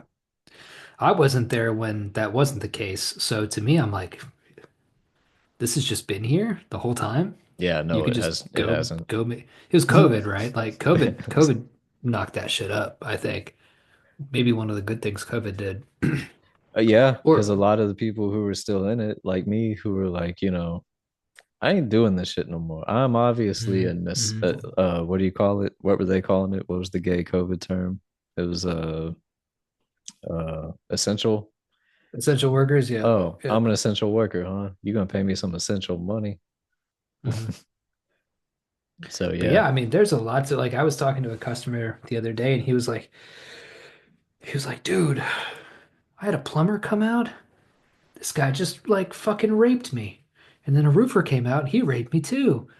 And I got a guy pouring concrete for my shop out back, and he's raping me. And the only thing I could say was like, yeah, man, I mean, prices of everything is crazy right now. He's like, I know, I know. Everything's expensive now. I'm like, yeah. It's like y'all all wanted to get like work from home, Slack jobs, and then all of a sudden nobody was doing this shit.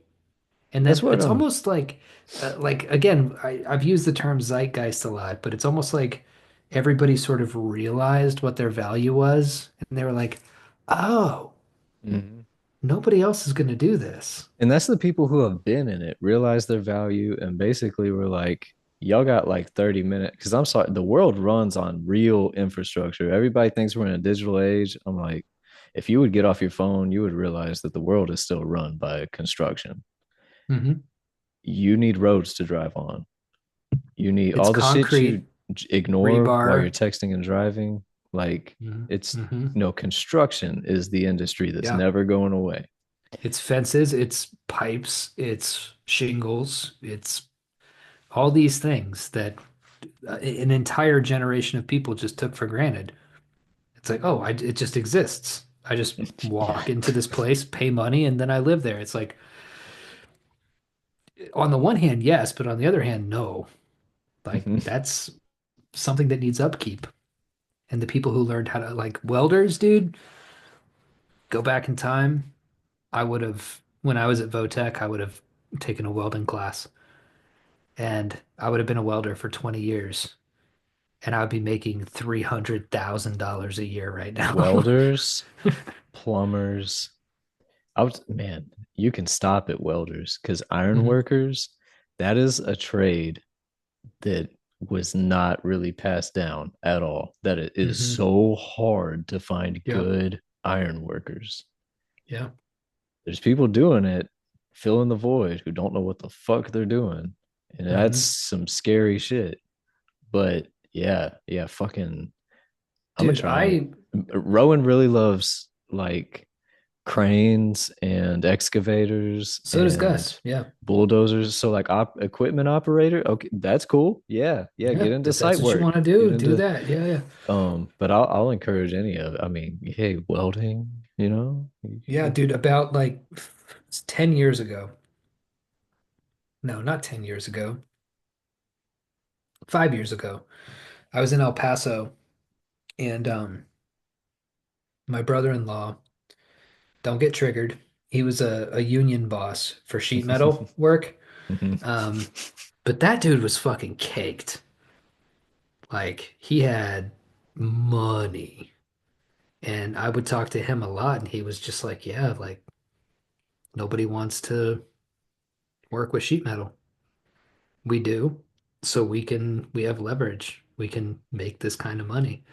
And I think That's 5 years ago, that's what started like my gears turning. I was like, like you look at the track to become a English professor at a college, and it's like you make no money. Like you got all these TAs who are making like $25,000 a year and have to live with five roommates.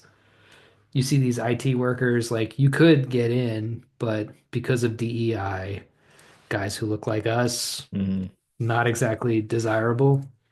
And then there's this whole field of dirty, rough, vulgar dudes who have like Sea-Doos and four-wheelers and Mhm. tricked out cars, Guns. Bro, guns. guns are expensive. It was right there in front of everybody's face. I Hmm. mean, I've been in it since I was a child, so Hmm. I've always been blue collar. Um, Which it also goes to show you, no, there hasn't always been money in it because it did Hmm. not come from money. But Right. no, you see, like, uh, don't get into lumber. That's what I'll say. Um, I Hmm. was in the wrong field Hmm. for a long time, but nah, you see people with their boats, their guns. I mean, you think about the fucking Larry the Cable Guy dudes, rednecks and shit.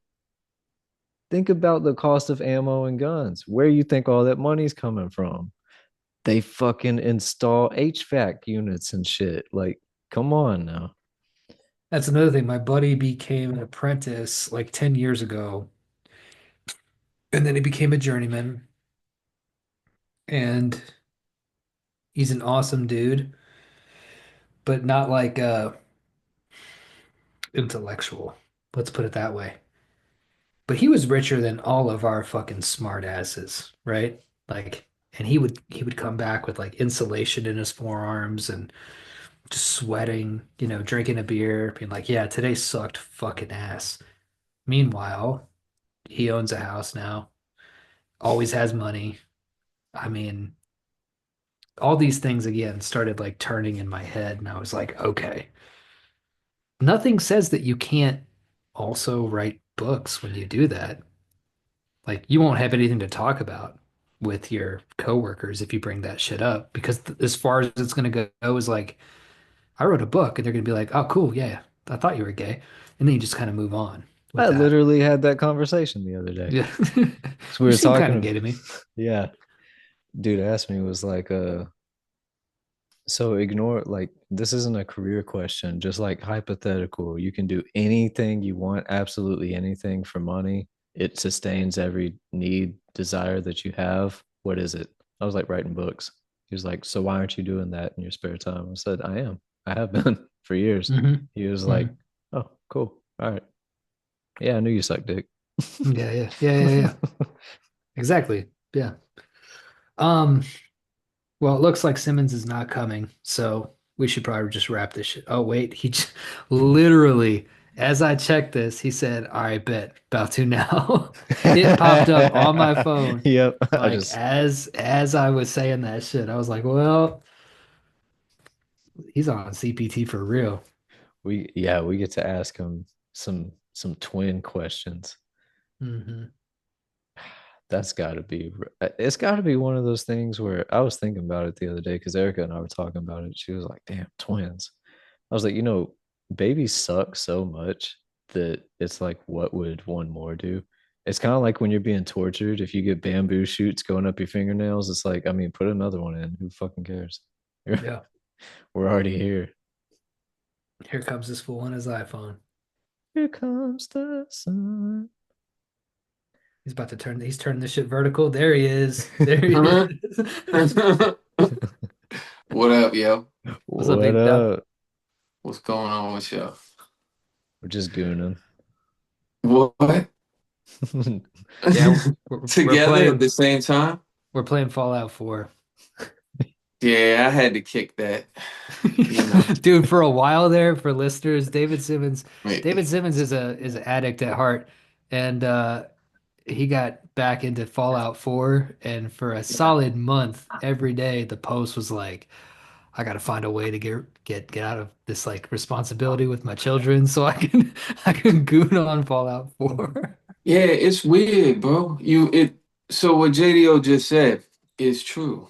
And it's weird, right? Like, I don't know, because like looking back at it now, looking at how I was at that time, it almost feels like a completely different person. Like a memory of a different person, like not even Yeah. in my own body. Like, and it's because like now, if I tried to turn on Fallout 4, I'd be like, I mean, it's a game, it's good. Mhm. But there was a time where that shit, I just needed to shoot that shit right into my shit. Like I had to go home, I had to leave what I had to You check were on my mom. thinking about the wasteland when you were at work. Bruh, I was so angry at everyone who wanted to ask me, how are you doing? Or how was your day? Like, shut the fuck up. I want to get back home and play. It was so frustrating. My It was, settlements. My settlements. yeah, yeah, yeah, that's true. That's absolutely Oh, true. these potatoes ain't gonna plant themselves. Right, right. And I don't know what it is, man, but I get like that. Like, well, no, I do know what it is. JDO just said it. I'm the heart of an addict. That don't necessarily mean drugs or gambling or bitches or anything like that. That could mean like, I've been eating the same margarita pizza for the past 2 weeks. Been getting it every day for lunch at work. After a while, I won't like it either, just like Fallout 4. And you'll think back to that time and you'll be like, I ate a fucking margarita pizza every Yeah. day for 3 weeks straight. Why the Yeah. fuck did I do that? I don't Because know, at the bro. time it just hit. See, bro, there was a time when I was eating chicken fried rice for a while. I can't eat that shit no more. Shit crazy. Hmm. See, You yeah, the know? true addict who lily pad hops. Like that's why alcoholics, y'all are the lowest tier of addicts because they be like, I haven't touched a drink in 35 years. I'm an alcoholic. I'm like, no, you're not. You ain't Right. you ain't addicted to nothing. Where's your shit at? That is interesting. Back when I used to sell dope, I knew this boy who called himself a trash can junkie. And what he called himself that. And I had never heard that like euphemism before. And like the way he described it is he was like, don't you know how whenever I hit you, I ask you for one thing, and if you don't have it, I just start randomly asking you for anything. And I was like, oh, you know what I'm saying? So some people just Mm. want something. You feel me? Uh-huh. A I was a trash trash can. I So was a trash can junkie. That's what that's would why I that have a stomach entail on then? saying So What would that mean? So for example, he was an opiate addict, right? And typically an opiate addict, if you don't have opiates, they don't want anything from you because that's the only chemical that's gonna get them well. So whether they on perks or they on dope or they on a lot of it don't matter. They'll take any of that shit, but it has to be in that family, you feel me? But this boy, he would be like, you got any ketamine? You got any Zans? And I'd be like, no, no, I've never had those things. You know what I'm saying? Like, it. what the fuck are you talking about? Like, and he would just ask, and like, then he'd be like, well, can you get some girl? And I'm like, that's a up. You feel what I'm saying? So like, what? And if you somebody who hooked on opiate, like, and you do coke or speed, that's gonna be miserable, bro. That's just gonna amplify your sickness. You feel? So that's a Mm-hmm. trash can. I just feel like they built different, bro. They built different. That literally that was me. Like I that think it was was me too, dude. that's why Damn. I tried heroin one time and it was because I couldn't get any meth at the time. It was a What short the time. fuck? It was a short time. It's pretty easy to get Hmm. meth where I'm from, but like there was a dry couple days and I was like, "Oh wait, this dude got heroin? Fuck it."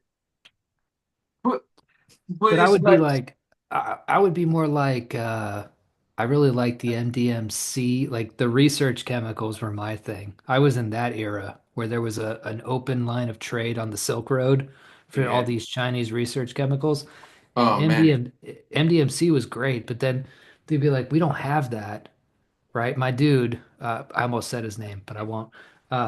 He'd be like, yeah, I didn't get any of those in. We called the guy who we communicated with Ping Pong because he was in China. Seemed like a good Chinese name. He's like, yeah, Ping Pong didn't have the NDMC, but we got some like 2CB, we got 2CI, we got Oof. MDPV. Like, and I'm like, what do they do? And he's like, all different things. And I was like, Mhm. let me try the B. He's like, okay, but you can't take more than one or you will die. And I was like, all right, cool. Yeah, sounds good. And then you just like, then you're in this weird Hatman hallucination for like 8 hours and you're boarding up windows and you don't feel good, but you got something. It Yeah. wasn't what you wanted, but you got something. But see, that and to me that does make more sense than what Kelby just said from my perspective, only because all those research chemicals you are naming are some form of derivative of pyros, of Yeah, amphetamines, of true. of That is of, true. Yeah. of they're up and they're Yep. stimulating They things. are all up. Yeah, that's true. Kelby talking about a something that stimulate and make you up to something that make you numb and make you nod. Hmm. So it's I like, never fucked with that. I could never. I tried Xanax. Like I've literally taken Xanax twice in my life, and I hated it. I could mm, not get down with the downers. Everything had to be like full speed ahead. You Let's go. know, I'm a Gemini moon. Inside of me are two wolves. One It's of them likes just Xanax, and one of them likes. One of them likes Yup. Xanax, one of them likes meth. That's the bar for tonight. Yeah. Yeah, no, I never got like down just freaks me out. Down like that's I think that's why I never fucked with weed either because I would get too relaxed and then I would just start thinking about stuff and I didn't like it. I I didn't like think thinking. I never got too slumped and never got obviously never got fat off of the even though I was like a religious codeine drinker. I would sip dirty Sprite and do speed, and that would be like the right level for me. That does sound like fun actually. Like when you do the ups and the downs at the same time. I'm trying to think if I've ever done that. I I don't think I did. From my past experience when I was out in the West Coast, I think I said it's funny. I think I said this before on Agitated, but if I haven't, for new listeners on Agitated, when I left the safety of Baltimore, Maryland, to go to California, I learned that the guys out there are into something called Belushis, and Belushis are a balloon with dope and coke. Mm. hmm Just mixed together, girl and boy mixed together. And the funny part is, they Yin and don't even yang, you might know. say. Yup, yin and Hmm. yang, and they don't even know why they call it Belushis. Like the whole time, I remember being there, like, oh, is that because Belushi he died off a speedball? Hmm. And they were like, what? Uncultured addicts. Yeah, and that's just cool. That's a cool ride, man. That's a cool ride. I mean, I'm not into that shit now, and I'm not gonna promote it to the youth. But it's a cool ride. hmm It's Yeah, a no, cool I'd ride. actually do the opposite. You and I were having an interesting conversation not long ago with up in I don't like doxing people when they against their consent, but we were in a group chat talking about how like, yeah, lock up the dope dealers and all the no, legalize that shit. That shit should not be normalized. And they were like, whoa, whoa, what? This is crazy coming from y'all. And like, no, it Yeah. makes perfect sense. We were in there doing that evil shit. Yeah, it's horrible. It's horrible, and you always push it to your own community because that's what's so funny. People be like, "Oh man," and he was pushing it to his own community. Like, bitch, who else the fuck do you know but your own community? Like, what do you think? Like, what is a community exactly? Like, there's the people I People sell who are drugs around to. you. Yeah. Right. That's the Yeah. people I sell drugs to, the people around me. If I went to another neighborhood to someone else's community, I would get killed because that's how communities work. You can't go to somebody else's community and sell drugs. You shouldn't. Probably shouldn't. No, no. I would be scared to try. I have tried and was scared and was rightfully scared and was chased out. Same way chased out a dude out of my community, being like, bro, you ain't from here. It happens. Quit A standing lot on your of head so I can kick your ass. it be like that, in the 80s and the 90s, a lot of New York dudes came down to Baltimore and DC thinking shit was sweet, and shit, and they left in body bags. You can't like always go down to people's neighborhood and just think shit is sweet, you know what I'm saying? Unless they're other writers, then you can like, take their fans. Yes, yeah, Yeah. Yeah. absolutely. You Yeah. can do that because them nerds ain't gonna do shit to Oh, you. hey, Simmons, check it out. Oh, bro, that is so cool, man. Yeah. I've been listening, bro. Like that's crazy. How did they Yeah. find out? I have no idea. Well, here's the thing. I was telling this to Kelby earlier in the episode, but I do think what's unique about Broken River is that whether or not we are necessarily acknowledged within a kind of writing scene, it does seem to me that cool people who do cool shit tend to find our shit and fuck with it. And that's a very good sign. It's a very good sign. I can't actually think of a time when somebody who I think is cool has encountered any of our writing and been like, "No, it's not for me."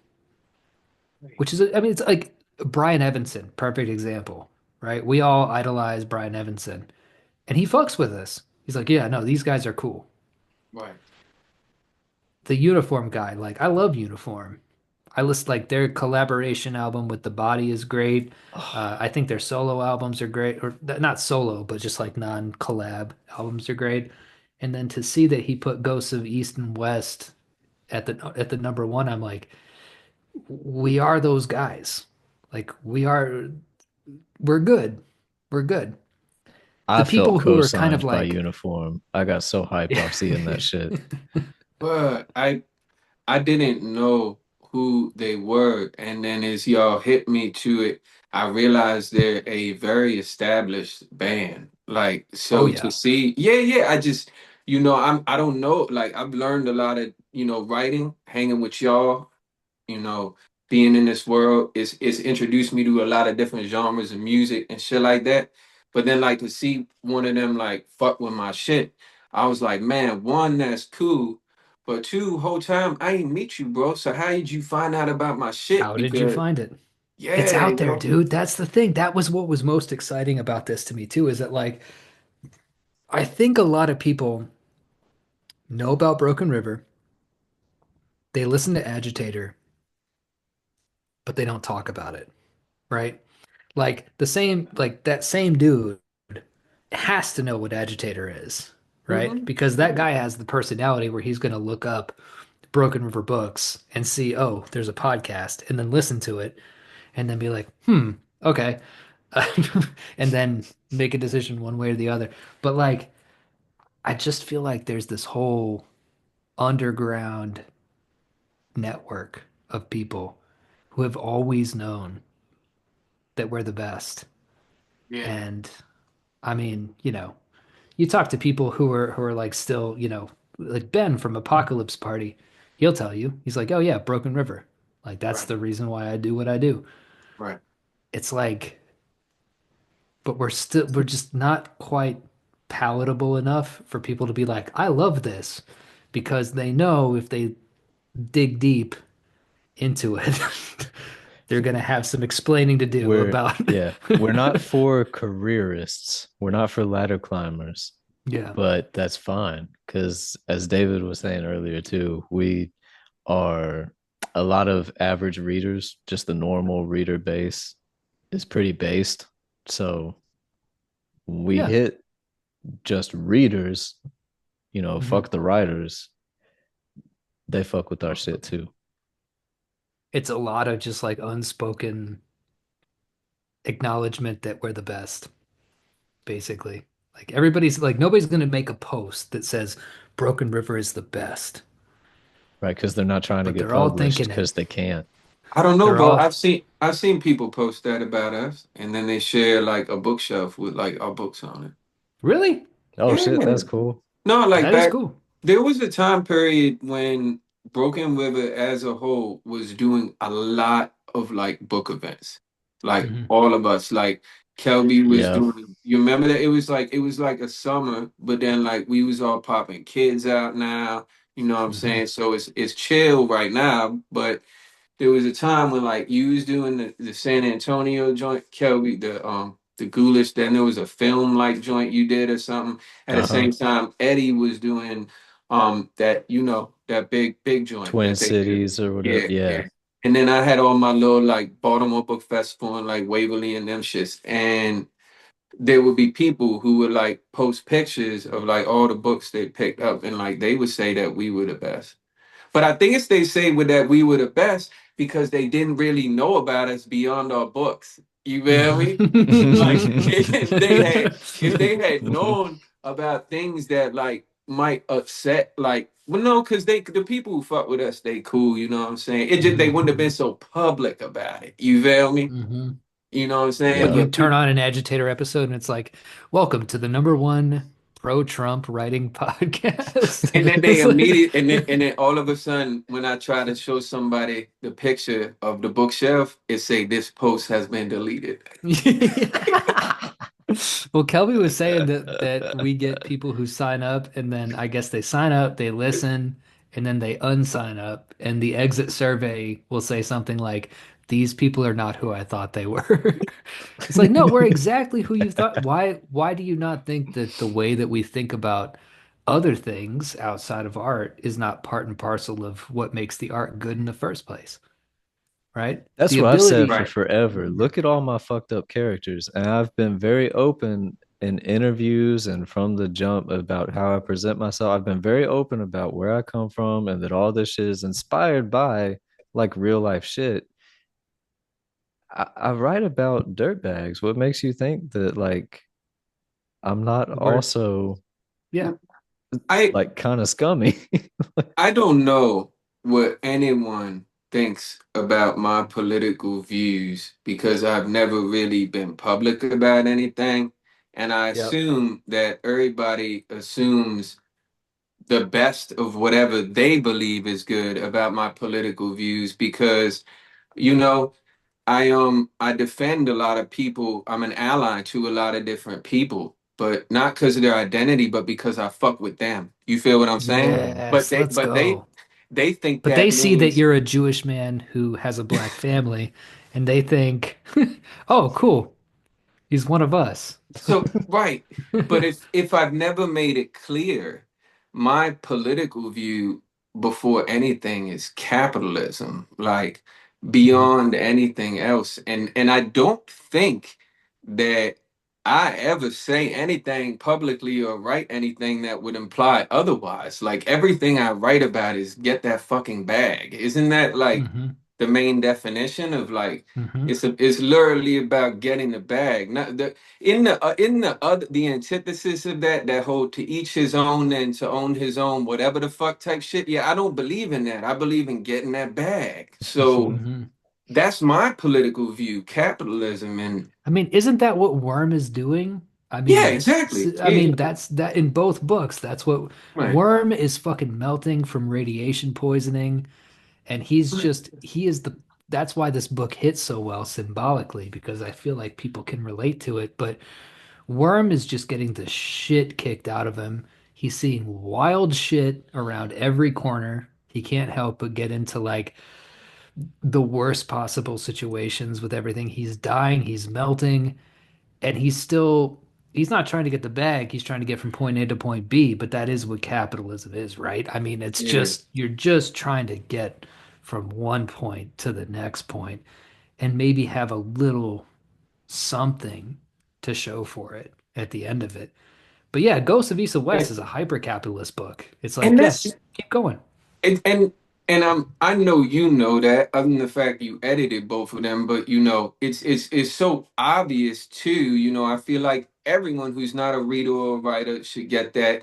And also, that is not a Democrat or Republican or Trump or Harris thing because they're all capitalists. Yeah. We've never had anything that is not capitalism. You feel what I'm saying? Like Hmm. there was a Hmm. point where they locked motherfuckers up and murked them for fucking being stuff that wasn't capitalism for even Hmm. talking about that shit. Make I America mean, great again. Bring it back. you look at Kafka bitch ass. Kafka bitch ass had to be broke as a bitch no matter how good he was writing because he had some dumbass ideas. You feel what I'm I'm saying? in the prison. It's like, have you tried making money? Bro, have you tried to get that bag? No, you was fucking you was a good writer, but you was not trying to get the bag. You feel me? Yeah. Kafka So as a fucking like Gary V influencer. If he'd been born a little bit later, no, he would have been man, one. He Kafka would have been a furry with a hammer and sickle on Oh Twitter. yeah, That would 100%. have yo, been Kafka's he would thing. have been complaining about things that had never happened to him. Yeah, You he would have feel been me? complaining about things that could be fixed very simply by just Chasing the attempting to bag. make money. Yeah, yeah, just making a little bit of money. Another thing too, I think it's very, very arrogant and ignorant and disrespectful for anybody to for someone like me who came up from shit and had challenges to make it out of what I needed to and to protect and support my family, like to question my belief of cap. Like, what are you fucking talking about? That's how I Yeah. got to where I was, and We I are could. all literally in better places in our lives right now because of capitalism. So Like, it's wrong and rude to like talk to somebody who had less than you and be Mhm. like, that's bad for you to believe that you're a writer. You shouldn't believe in. What are you talking about? I gotta feed my fucking family, boy. The fuck? Yeah. Number one priority. It's not even a question. I mean, Right. as soon as I embraced it wholeheartedly, because I don't really think that I was one way or the other kind of dogmatic about capitalism or communism. I had beliefs here and there about like, oh, people should be able to afford healthcare. And I do still believe that. I think, but I look at it from a capitalistic point of view and see that it's a runaway industry that has, greed has kind of taken over that, right? But that same greed that fucked up that healthcare system is actually good in small doses. And if you apply that to yourself in your personal life, um, there's no comparison to where I was even 1 year ago to where I am now. Like life is so much better. And I'm writing. I'm right. How do these motherfuckers write when they don't have any fucking money? I Or health couldn't. Mm. insurance. How do they do that? Like, I bro, didn't do like anything. years ago, I didn't have health insurance because I couldn't afford it. Then I chased the bag. Now I have health Mhm. insurance. Health insurance should be affordable, but it isn't. So what do? Chase the I bag. fucking love this idea. Like this is the whole thing too. Growing up, I had a real problem with like Republican. All my whole family's Republican, right? But you would have like my grandfather telling me like, I understand what you're saying, but it's not realistic because things are this way. It's the Marlowe Stanfield in The Wire There line, it which is. is probably the Yeah. best line from the whole show when he's talking to that security guard and the security guard's trying to like pinch him for like stealing a candy bar or some shit. Mm-hmm. And he goes, "You want it to be one way, but Stupid. it's the other way." Yeah. Right. So when we're talking about reality and the reality that like I have a son who I love more than anything in this world, Simmons has kids, Kelby has kids. We love them more than anything in this world. We live in this system that is one way. Why the fuck would we not try to become the best players in that system rather Right. than fighting against it? Mhm. And not trying to be in it while fighting against it either, because I've Mhm. had a whole lot of people where I try to argue the same point. I'm like, no, you don't understand. Sit your educated ass down and listen to somebody who's coming from experience that you claim to be an ally of. I've actually lived this shit. Capitalism is great. You just got to work at it. And they're like, no, but imagine if you didn't have to go through that struggle. I'm like, no, because then I'd be weak like you instead of strong like me. Mhm. Yeah. Yeah, my And you imagination is busy writing books. right. And you I don't can't. need to imagine different realities. And what life do you live where you can afford to imagine stuff when you got kids to feed? Like that's what's crazy to me. Like the think tank philosophy Twitter post that people have of politics and theory. Like, well, capitalism exists because it's a system that you choose to participate in type shit, right? So what do you mean stop participating? What can I do? Like that would be so irresponsible not to like feed my kids. Like it's so ignorant. And I think it comes from a place of like I think they call it like ivory tower like liberalism. I don't know what the word Mm-hmm. is, but like it's the rich white people. Mm-hmm. That's what the word is because I don't hear black folks talking like this, man. I just don't. I don't hear it. It's rich white people that I hear talking about like capitalism is bad. That's very like people who know black like hoods, not black, you know, suburbia or whatever. They know that dichotomy of like black people commonly vote in Democrat because of like welfare shit and things like that. But you all act like Republicans as far as Mm. it's all capitalism. It's Well, here's the always thing, dude. Here, I'll lay this out really simple. Everything that changes when it comes to political or economic ideologies is infrastructural. And saying to somebody in 2025 to not participate in capitalism, go back in time 1,000 years and tell a hunter-gatherer tribe that veganism is actually the way to go. And how can you participate in this where you hunt animals and kill them? It's like, well, that's how we eat. Go back to Viking era Europe and say, you know, this whole system of fucking blood debt and vendettas and shit, like it doesn't like just put yourself outside of that. It's like, well, I'm still in a system where somebody's coming after me because of something that my ancestors did to them, so I have to keep fighting it. What changed that actually was capitalism. What's great about capitalism was that it afforded the former hunter-gatherer tribe to eat tofu if they wanted to. It afforded the Danes to become really good at architecture and IKEA, so they can do that now, right? Capitalism got rid of all these systems in which you couldn't not do barbaric shit by saying everything's all about money. Really simple, right? And there's still barbaric shit within it. So Right. with the system that we have right now, saying don't try to make money is just as absurd as it would have been to those people saying that shit back then. And if something infrastructurally changed, and by that, I don't even know what that would look like. I don't know what that would look like. Just free public utilities, I guess. But even that would tank so many industries and so many people would be fucked up. I think that what we have is the best thing going right now, and it's incumbent upon you to become good at it. That's You that's know, all there is to it. I think and if tomorrow we woke up and all of a sudden the system was the opposite, whatever socialism or true communism, however that structurally would be implemented. I'm just saying, Hmm. if we woke up the next day, I would participate in it wholeheartedly and not fight it because first and foremost, I'm an American, I'm a Marylander, and I'm a Baltimorean. So I will abide by the rules in the place that I live in. You feel what I'm Hmm. saying? Hmm. And that's what Hmm. I'm doing right now when I chase the bag. You feel me? Yeah, yeah. Hmm. Got to chase the bag. Somebody who rolls with the punches. That's it. That's Yeah. it. How's having twins? Bro. Well, it's just, He this leaned is, back before he's answered. He had to you lean back, know, take a breath. it's it's just that that obviously it's double the work and all that type of shit. And obviously I ain't really slept that much in the past couple months. But nah, I think that I give you something that you don't know if you don't have twins, right? But y'all do have kids. You know Hmm. how when you have a baby, it's like that's all that matters. Hmm. Like if you were at a restaurant and you put your six to the wall, you just have to look at the baby. Like you don't like that's what you're looking at. Like when you're in the hospital, you're looking at your baby, right?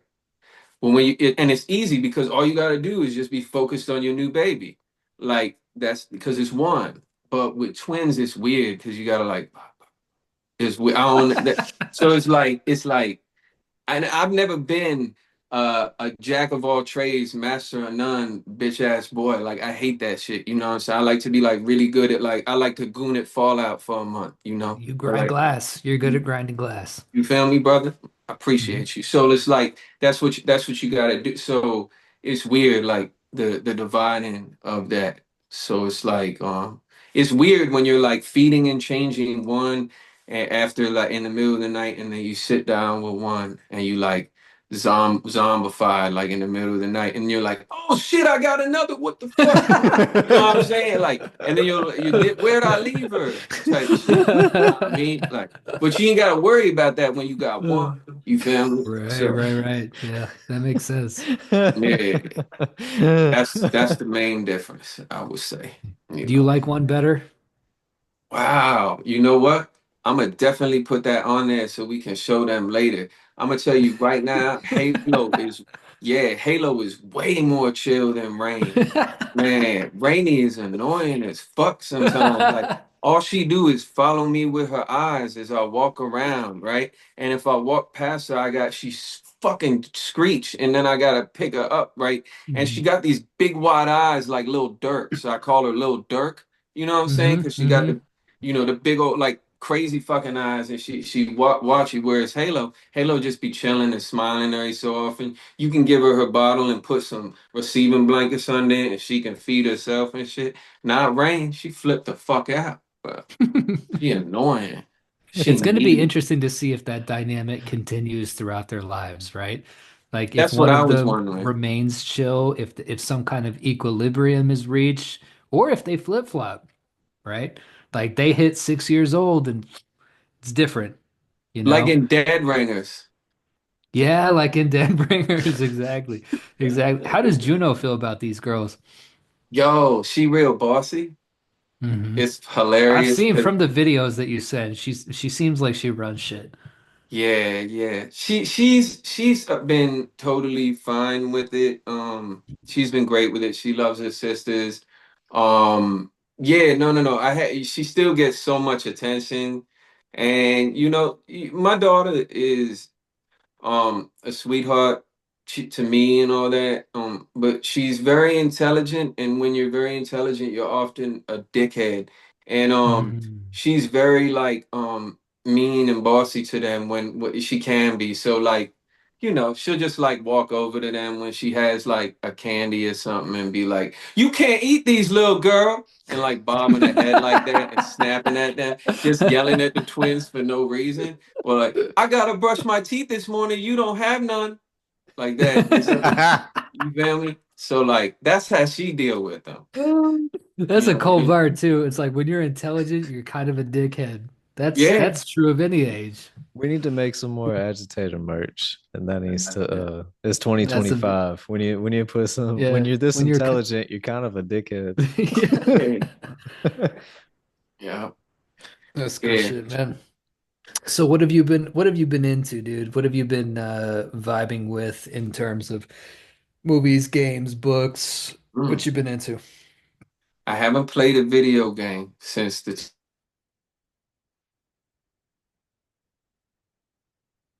and you can't do it with two. You can do it with one. You can kind of, and you know Mm. what I'm saying? But with two, it don't really work like that, or else you bump they fucking heads and then they slow. So you I can't do would I that would shit. play I would play Death Stranding because it's mostly walking. And so I could Mm. have Gus like chilling and then I could like direct it. And then if there was a boss fight, I'd put his ass on the floor and I'd be like, all right, cool. Yeah. I need both sticks for this one. That's Other slick. I can see other games, doing not so that. much. Yeah, some of them games you can't. You just throw your kid across the room when you're playing Elden Mhm. Ring by accident. Yeah. But nah, you don't want to do that shit. But nah, I haven't played any games. But what I've been in, and I'm not watching any shows. But what I've been into, we'll say in the past, so since November, right? What I've Mhm. been into, I've been reading a book that Troy James Weaver sent me by Hal Bennett called The Lord of Dark Places. It's about a black dude with a like magical dick whose like dad takes him like on a tour of like America, like creating a cult to it. It's like a phallic like Homer's Odyssey. It's That's very cool. strange. It's a very strange book and it's very cool. Um I've been into that. About to crack open what you just sent me. Oh yeah, Yeah, yeah, yeah, yeah, that's my yeah. next, That's obviously. I apologize in advance. That shit's a mess. But Yeah, I hope it's readable. I'm gonna import it, change it to an EPUB, and send it to my Kindle and just rock with it. You know what I mean? And Hmm. that's what I'm gonna be into next. But for real, man, like it's crazy, bro. Like all I've been do, like to ask me what, like I feel crazy now with you asking me like what I've been like into, because all I can think about is all I've been doing is like working, writing, and then passing out, and then waking up every two Hmm. hours to feed the Hmm. babies. You feel me? Hmm. So it's like Hmm. I ain't watching no shows or You're movies. in the shit right now. Yeah, but I'm doing a lot of writing because I can write while I feed one baby. You feel me? Hmm. And my Hmm. wife can feed the other baby. So I write one-handed in my phone, got the bottle like this, you feel me? The baby like that. Yeah, So yeah. I'm right. So I'm doing a lot of writing right now. That's what I'm doing So mostly. basically, it's really funny. Kelby and I have been through the experience of having children one at a time, right? And we wrote through all of that. You got twins and you're writing. It does kind of create this feeling where when people complain about like, oh, I can't get my writing done because of XYZ, it's like, you're a They just bitch. don't love it as they don't love it enough, bro. Yeah. I so Hmm. for I mean one, you're right, they are bitches. But also Hmm. I think it's because they don't love it enough. Because like Mm. we really enjoy it. Like, I you don't feel know? like any of us actually want to be writers in the sense of like, somebody who's and all this stuff would be cool, right? But I really do think that a lot of writers fetishize becoming a published writer. And what that means essentially to me is becoming a kept man, is Mm. being kept somebody who's fed, like you become somebody who is fed money to lounge around like a 18th century wife, right? And just like somebody just throws money at you and you can lay on your fainting couch.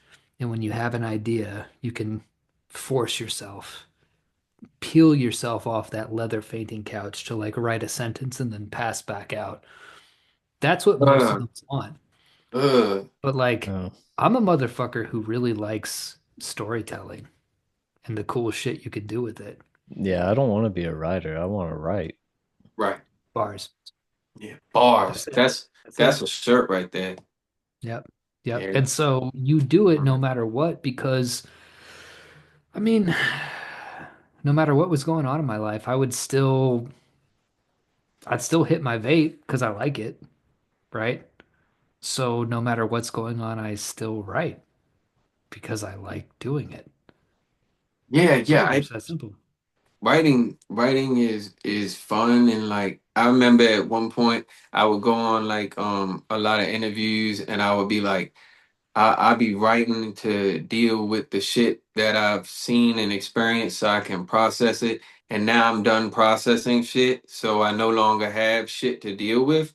But now I write just because it's fucking hilarious to have like everybody in on an inside joke. Like that's what it Hmm. feel like to me when I'm writing. Hmm. Like, and then somebody like tweet me or text send me some message that's like, yo, that was crazy when you did blah blah blah. And I'm like, Hmm. you was there too. No, I know what you mean, dude. It's like I was writing this scene a few weeks ago of like where there's like this karate fight going on.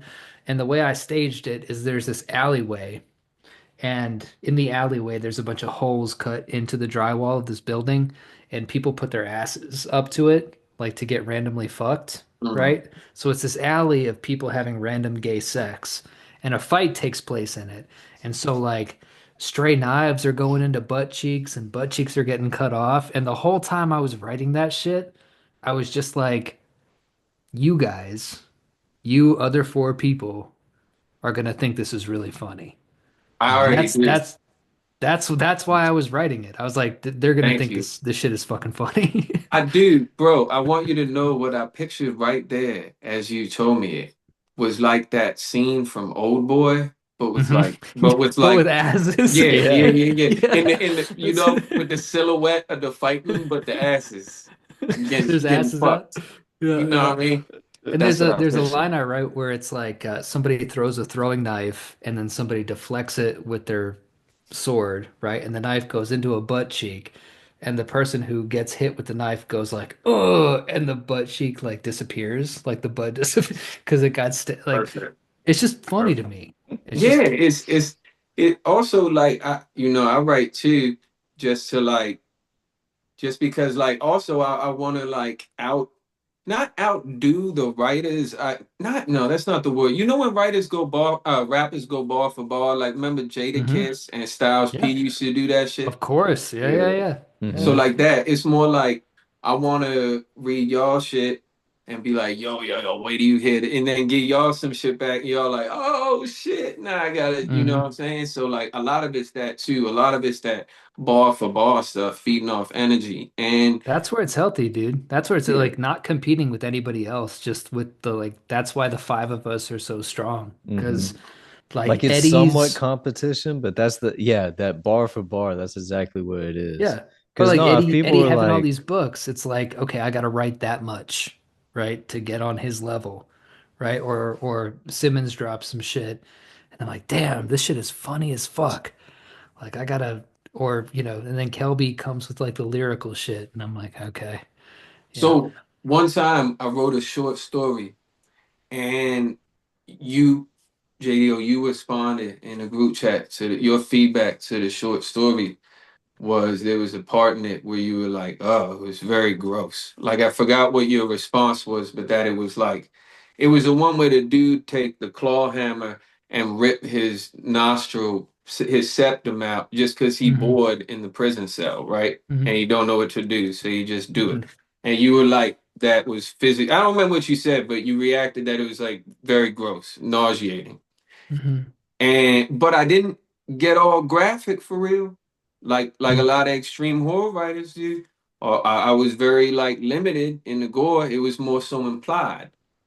So I've been trying to do that ever since. You feel me? Hmm. Like Hmm. ever Hmm. since then, I've been trying to write something where you, my readers, are gonna be like that same sort of thing. You feel me? Yeah. So like that's why it's important because like it's like because like that's what I want. You know what I mean? So shit like Hmm. that. It's important Yeah, to do that shit. it is why it's important, and I think that that's why this group is good. I would encourage any listeners to find four other people who are on kind of the same wave, and that way, if all four of them are telling you this is good, conversely, if all four are telling you this is not good, it's just it's better like because you're finding that perfect balance where you're not isolated and you're not just producing things in a vacuum, but you're also getting feedback to the point where it's like, hey, bro, like this is maybe not what you want to do, right? Because Yeah. like I've had some ideas and anytime I go into the chat and I say like I feel like I should use a pseudonym, Simmons is like, why? Yo, I hate Like that shit. don't do that shit. And then I Mhm. think about it and I'm like, yeah, no, I'm not gonna do that shit. That's a good point. Yeah, I shouldn't do that. Right. So it's don't find like you don't want a random sampling of other people to tell you what's good and bad. But you do need some people, a council of elders, if you will, Mhm. to be like, yeah, no, that's not it. Or conversely, you did a good job. That is it.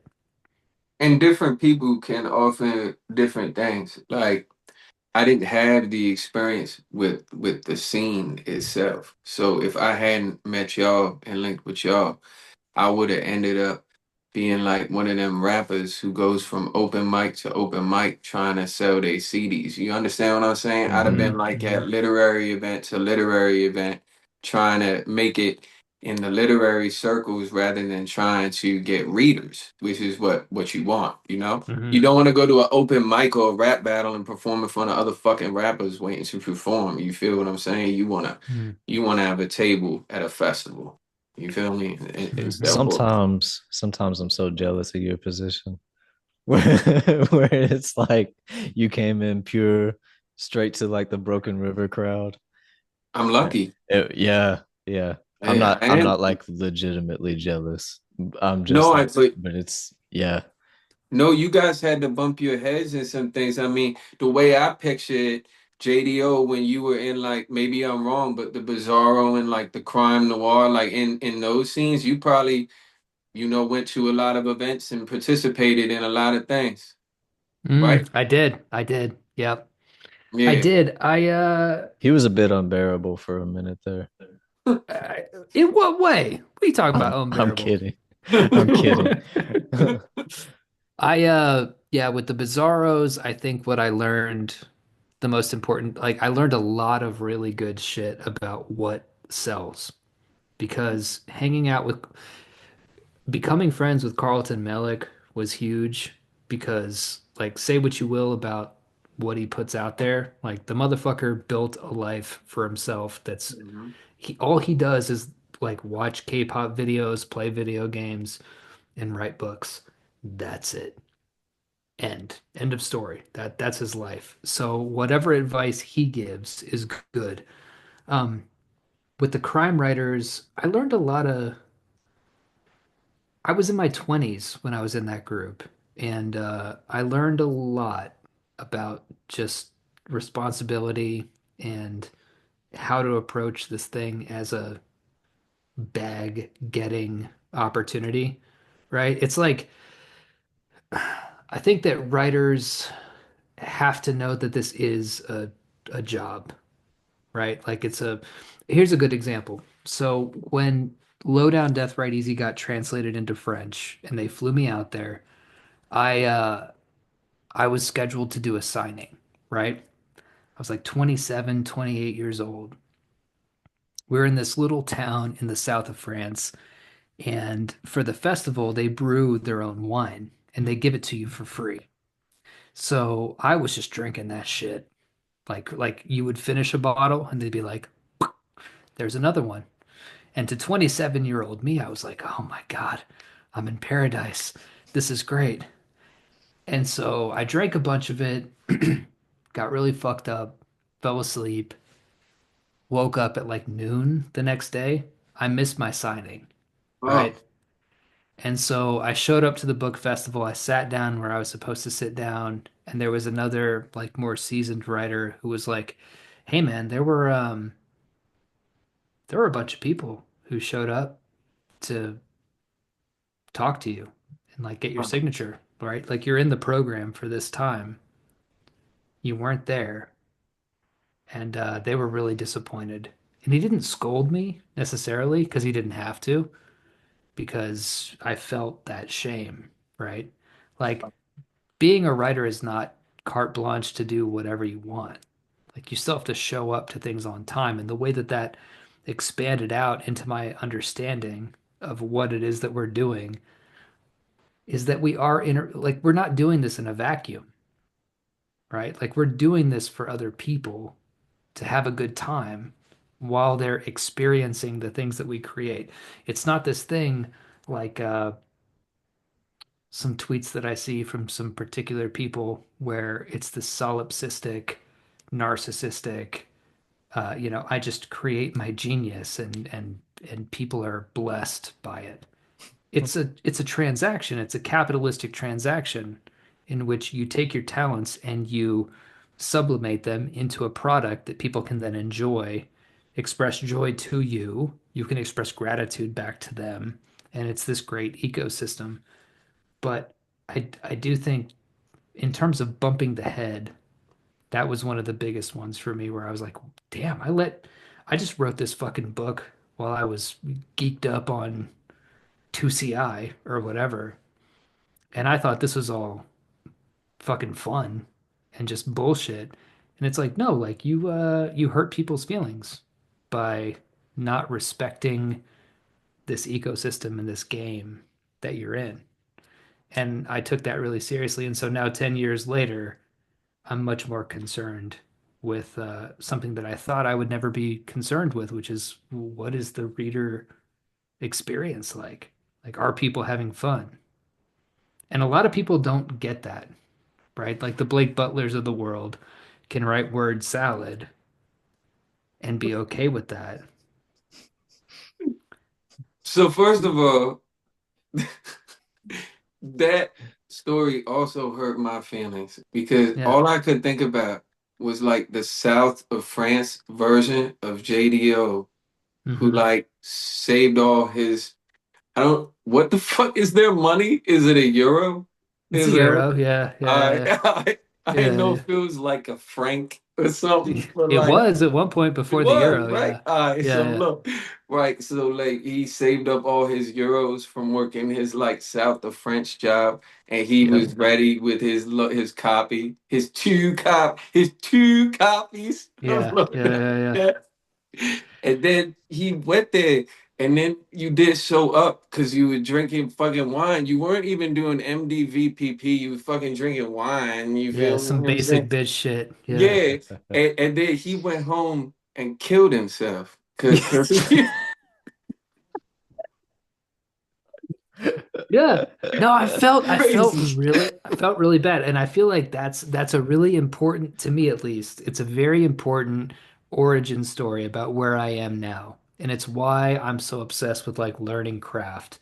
Because all learning craft is making sure that the people who are reading your book are having a good time while they're actually reading the book. And that goes beyond it being funny or innovative. It it focuses in on the actual reader experience on a page to page basis, right? Like you don't want to put people through nonsense to get to your genius. That to me is nonsense. You want it to be entertaining from the first page to the last page. And I don't think that that means that you sacrifice artistry. I don't think that like it means that you're sacrificing some part of yourself to do that. I think it means that you're a capitalist in an ecosystem and you want to make a product that's good for everybody like people have to feel good about spending money on what you make. That's it. That's all capitalism is, right? So if you You give owe it them, to you owe it to them, man. right? Like these people bought my book. They Right. read the book. They not even fucking dollar amount, bro. Like they spent the time reading that book, 4, 6 hours of their life. You only get one. They spent that time reading that book. They showed up to this thing because they really liked it and they wanted to meet me and get my signature. And I was passed out drunk, right? Very important experience in my life. It's not about you.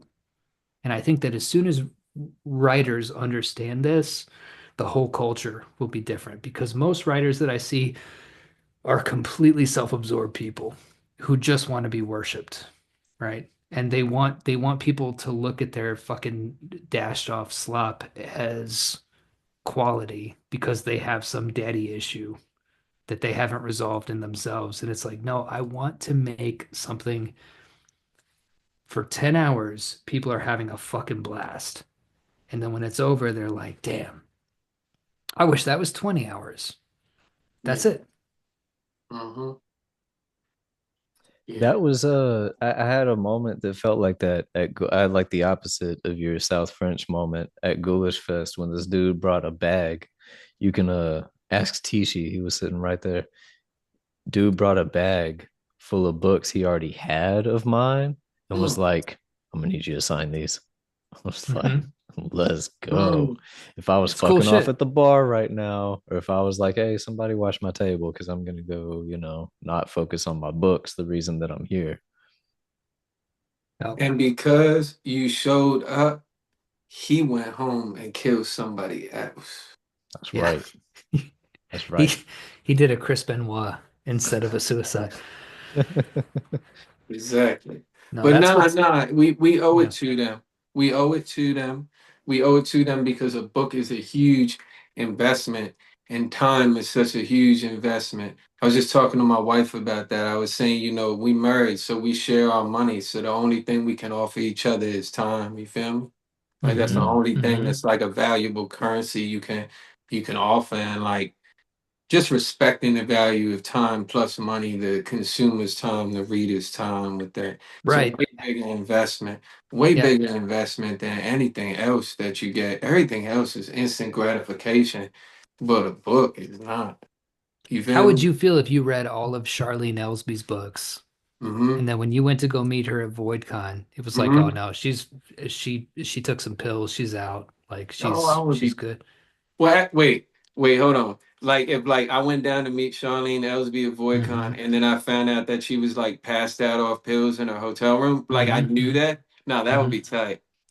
I wouldn't mind that. Her writing's pretty disturbing, so I would be like, damn, I'm sad I ain't meet her, but at the same time, I feel that because that's I have that's I hard have to deal with. I have a story from the opposite end that might be demonstrative here. So, in my youth, I was the biggest Dog Fashion Disco fan. It's a Baltimore band. You So, told me about that. yeah, yeah. Hmm. Very big for me. I found their music on Napster because they had a song with Serge Tankian from System of a System. Down, and it was mislabeled as a System of a Down song. So I downloaded it, Mushroom Cult, and I got so into them, and I was just fucking crazy about these guys, maybe 17, 16, 17 years old, right? Um, they would come out with new and like all their shit was just right up my alley, you know? Like their second album has a song about a doctor performing like plastic surgeries on Mars and religious cults and uh you know donkey-headed people opening vortexes to hell in small towns and it was Mr. Bungle but kind of streamlined and focused and very catchy and fun. That was my favorite band. So fast forward about 4 years, I'm living in El Paso. I'm like 19, 20 years old, and they're coming to El Paso, and I buy their tickets, and I'm so stoked. I could not be more stoked. They were coming there with a band called Look What I Did, which never went anywhere and wasn't really my cup of tea. So I go to the show, and I'm one of maybe 10 people in the audience. It's like a very under-attended show. I'm talking to like the guy from Look What I Did, like he's all fucking geeked out and talking to whoever will listen to him speak. And we watched them play. It was fine, it was good. But then Dog Fashion Disco comes out, and I'm super stoked. I'm not paying any, like I've already bought, like I went to their merch booth and I bought like two t-shirts, a vinyl record, maybe like a lanyard or some shit. Like this is like huge for me. Like this band means more to me than any other band that exists.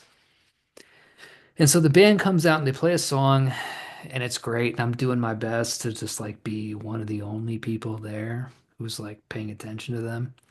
But in the second song, the microphone starts to go on the fritz. And so what the singer does is he throws the microphone down and he walks off stage and it disappears. And the DJ at this bar in El Paso, Texas is like, I guess we'll get the show started once Axl Rose here decides he wants to start playing. And he walks back up and he picks up the microphone and he goes, the only thing that's good in El Paso is the tacos. The rest of this place is a fucking shithole. He throws the fucking microphone down, walks off, the show's over. That's it. We got two songs. Now, from his perspective, he's definitely gotten to a certain place in the music industry where he can talk to people like Serge from System of a Down, and he can pack houses in Baltimore, right? Their live albums in Baltimore are fucking crazy. A sea of people all rocking out. But he went to El Paso. And what he had in that moment was somebody who was geographically isolated from that particular scene, but really connected with it. Like I was the fan. Rios was there. My buddy Jose was there. They didn't care one way or the other. I was like, they were basically playing a show for me. And They came to perform at my birthday party. yeah. And he fucking threw a tantrum and walked away because it wasn't big enough. And when I tell you that from that moment on, I did not fuck with them after that. I couldn't fuck with them after that. And I was on the message board at the time and I wrote about my experience, and everybody on the message board was like, oh, sorry you got your feelings hurt.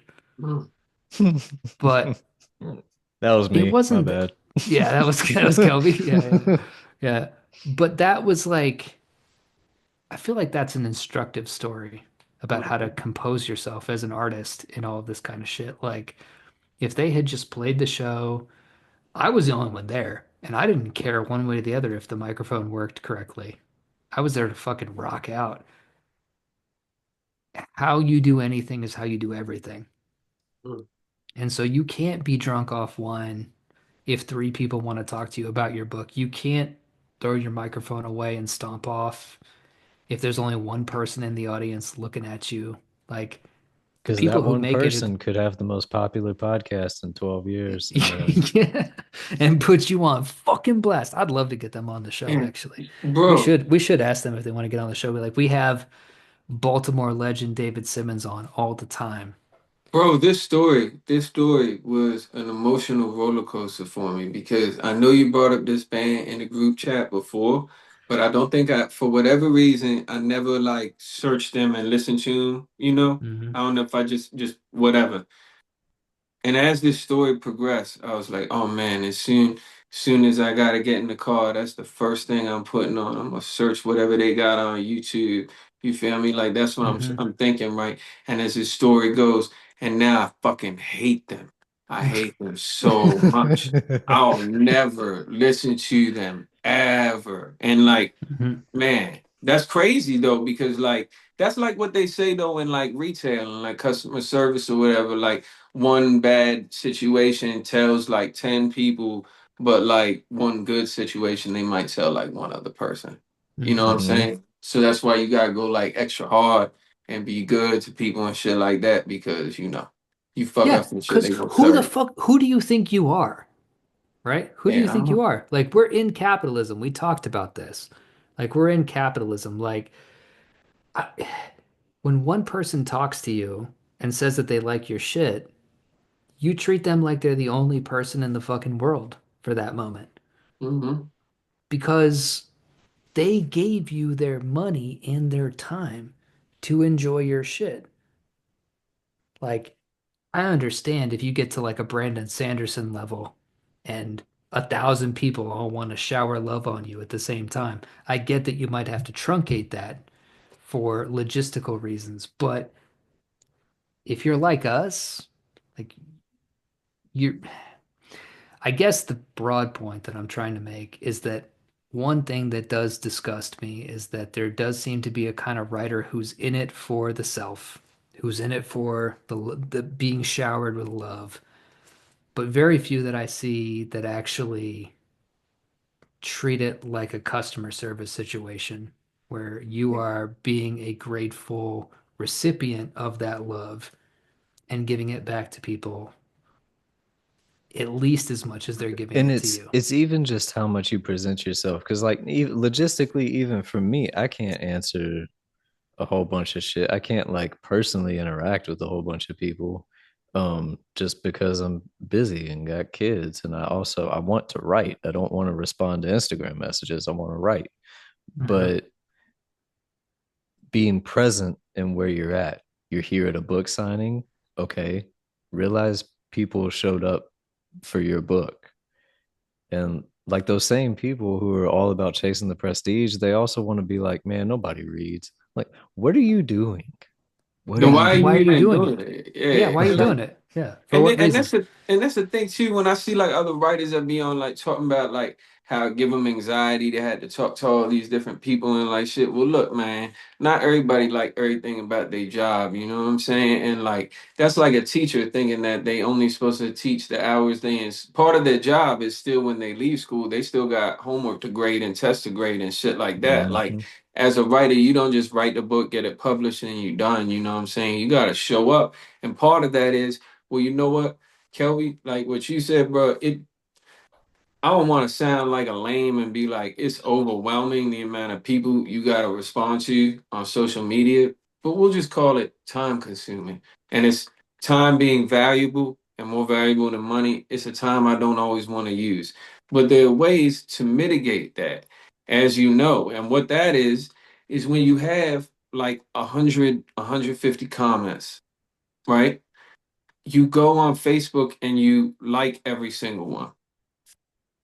That's what you do. You don't respond to every single one because if you're a lame writer, you would call that overwhelming. And if you man up writer, you would call that time consuming.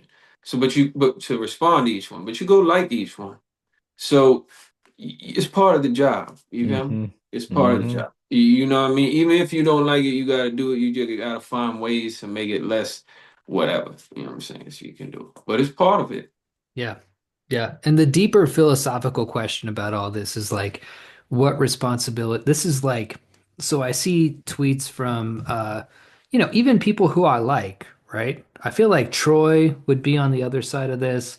I feel like people, maybe even Charlene, maybe Adam Lehrer, I know would be on the other side of this, but like this idea of the artist as a person who kind of imposes will on other people and that it's the audience's job to catch up to them.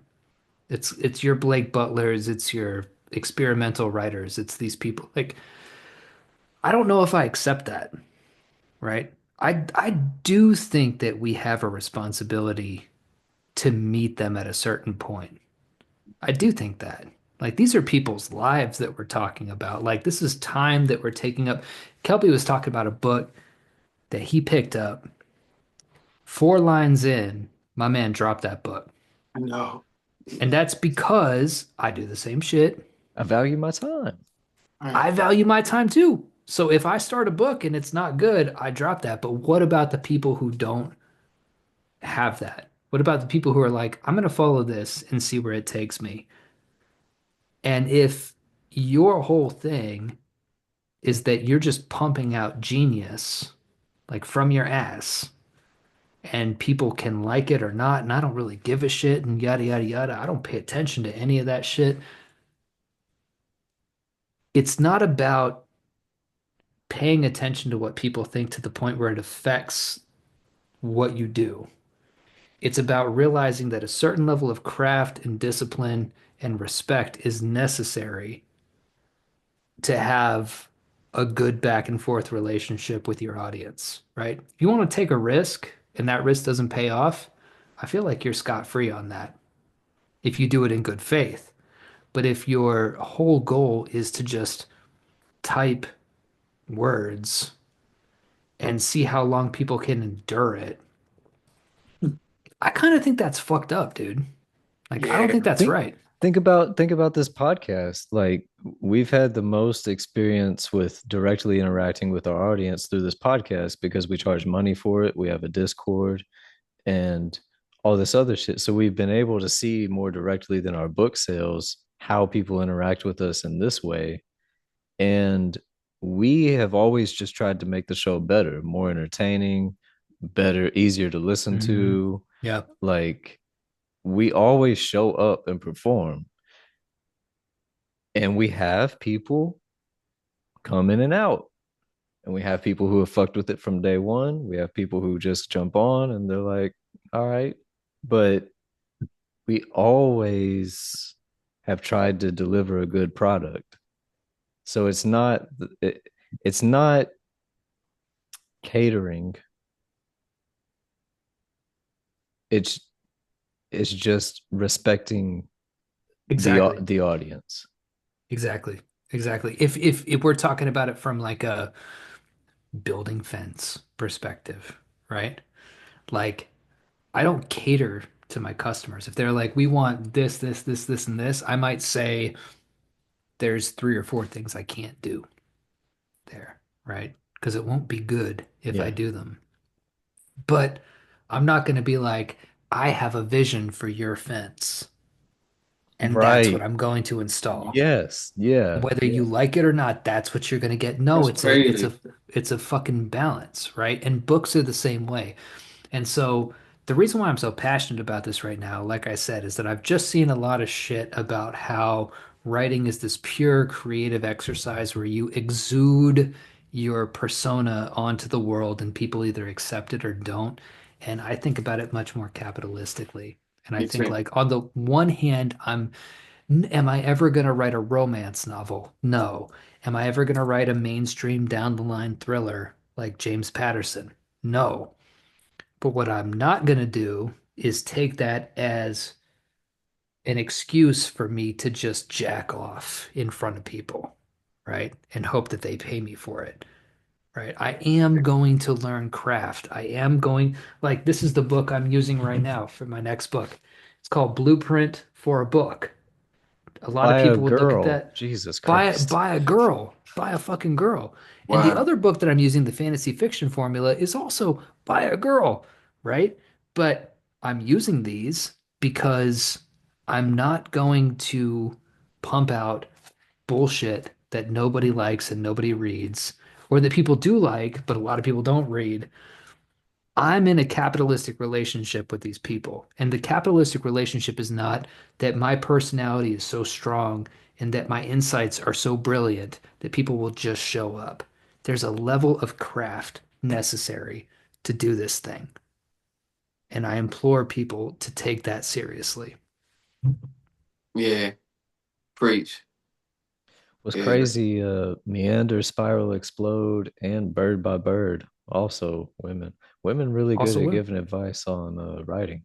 Not so great at writing, but giving advice, Yeah, they're yeah. very good. Both those books are bangers. Highly It's recommend crazy. Bird by Bird.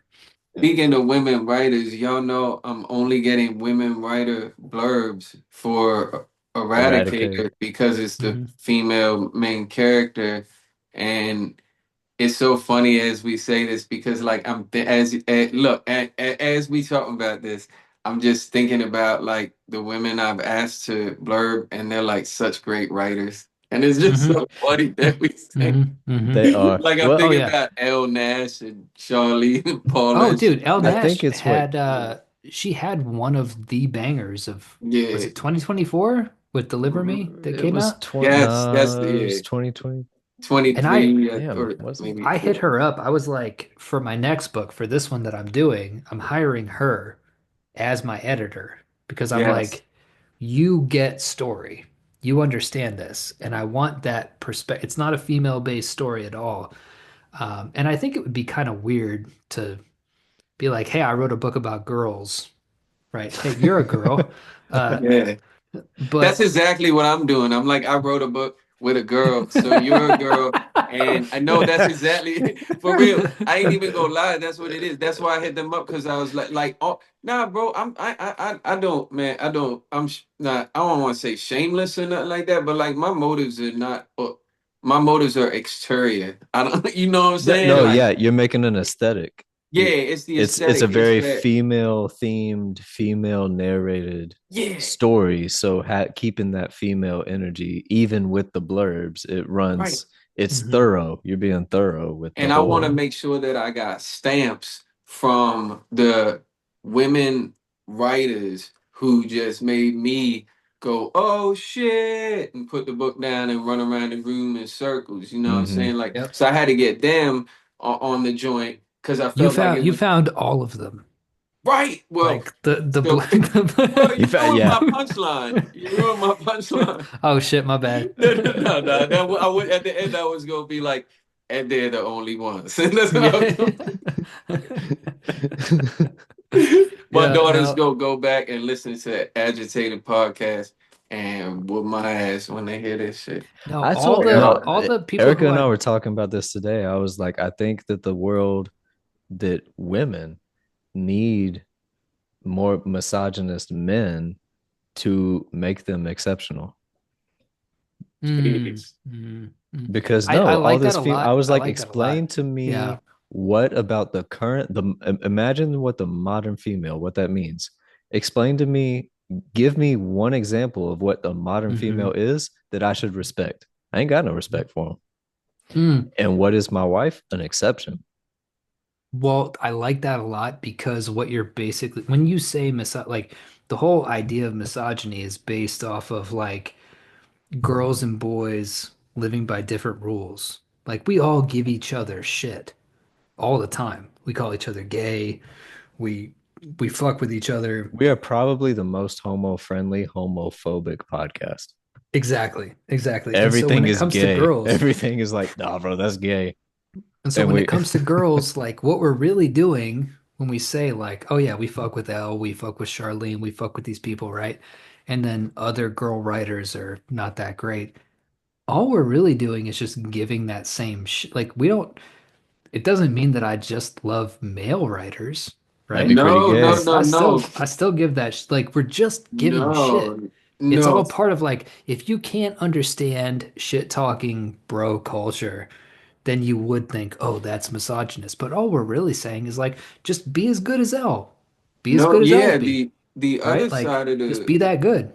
the other side of that too is like I like can't stand so many male writers. Like, too, Hmm. Oh you yeah. know, like that's it's not even a thing like about that. You know what I mean? Yeah. They're exceptional people, and you know, it's We fun don't like to that many writers, period. yeah, that's what I was gonna say. And I was gonna Period. say also when somebody is terrible, sometimes it's fun to pick out the thing about them that makes them different and blame that as the reason that they're Yeah. terrible at what they are. So I was just gonna say that, like, you know, there's a lot of like, you know, terrible extreme horror authors that are overweight and they're white men that are very, Yeah. very fat Yeah. and they have big beards and they're Yeah. fat. And so their And books are bad I because they're fat. they make me viscerally angry that they're so fat and bad at writing. and like it You makes can't me be both. You can't be both. right. You Like can't be what the both. fuck, bro? Oh man. And then like because they write extreme horror, I'm supposed to think that they're gangster. Like what? Just because you write it, that's not gangster. And you're I fat. was just, And I you're was just fat, thinking so you about like, I was just thinking about if David Simmons was fat. I just was picturing you as a fat person. That Bruh, was really funny to me. if I was fat, I promise you I would still be a good writer just for Yeah, and balance. But nobody, at yeah, the nobody would care that you were fat. You'd be bruh, but like the, like, you'd be like the Dave Blunts of writing. yo, that yo, I don't speaking of that, real quick digression, man. You know how like, man, that's gotta hurt, man, on the body. Like just Oh, moving, Seeing like when his you that pictures big. fucking makes me hurt. Like the picture of him in the Oh, hospital where he's like, "I'm gonna keep fighting."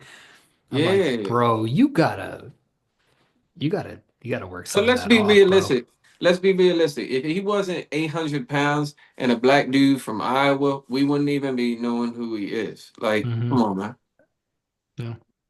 Yeah. I don't know. That song does slap though. The big hit he had. Of course it does. But see, so we was talking about this with like Ryan Jackson and like Evan and shit like that. And it's like one Dude, thing if Ryan about him, Jackson was fat, that would be so fucking that would funny. be hilarious.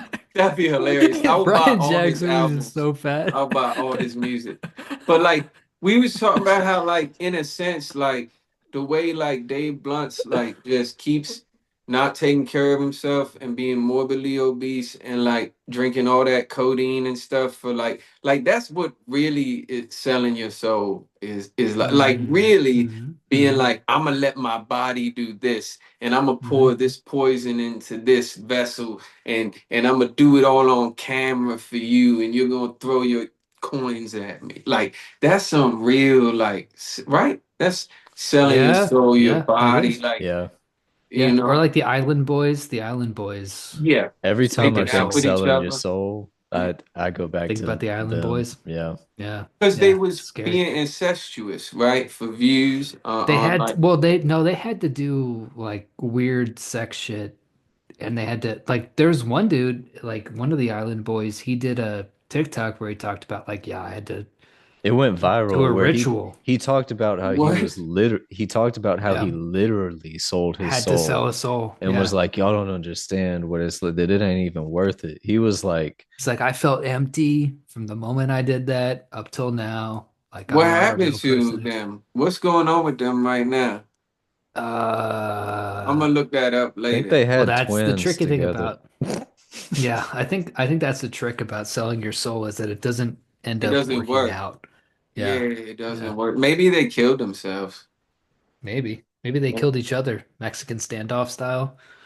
Yeah, Like like John Woo's the killer, but it's the Island Boys pointing guns at each other. That'd be yo, sick. like murder, suicide, like Boondock Saints type shit, but like they take to each other. Oh, yeah, Yeah, You know what I yeah. mean? yeah, Like yeah, the yeah. joints like that, and they go 1, 2, 3, we're terrible, and then they shoot it. Man, that would I be still don't tight. know an Island Boys song. I do know a Dave Blunt song though. Cause So I'm an island boy. Yeah, that's all they had, bro. They just had that thing where they were in like the pool and being weird and rapping that joint. But they ain't not Dave Blunts. Dave Blunts on tour for real, being in the hospital a dude, lot. his songs are You know? freaking fire though. They're If Like great. June, my daughter loves what's it called? The Cup. She loves Crying in the Kitchen, all those songs. She asks me to put it on when we're in the car. Like she says, put on the cup. You know what I mean? So Crying in the Kitchen is such a that is a modern day classic. it really is. But what what like why don't he take Ozempic? Like that's what you're supposed to do when you rich. This lady I work with, why did he take the it substance? Dude, Ozempic is the substance. For real. is that's it really Bro, is, man. okay, so that shit is supposed to be for type 2 diabetes. Right. It is extremely dangerous if you have type 1 diabetes. So people's logic of like, well, it has weight loss benefits, so it's harmless to take it. Duh. Like, no, no, no, no, no. Okay, wait, hold up. It's made specifically for type 2 diabetes. It's very dangerous if you Yeah. have type 1 diabetes. It's gonna give you turbo cancer. Your logic that since it causes weight loss, you should take it for weight loss. That okay. No, no, no, no, no, no. we took different schools of math here. That don't Dude, make you know no what else sense. causes weight Kelby, loss? You know what else causes weight loss? Not fucking eating. can I just, Kelby, in this particular very specific circumstance, I'm just gonna have to disagree with you on that for one reason.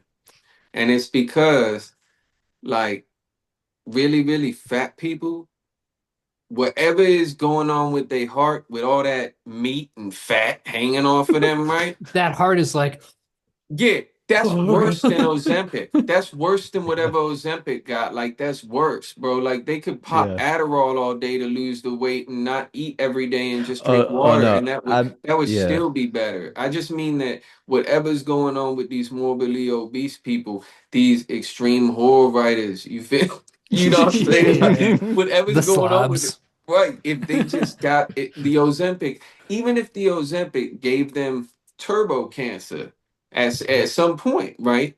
Like, how long do fat people that fat really live for? Have you ever seen any? Have you? Usually their kids burn Holy the house shit! down before they get a chance to die.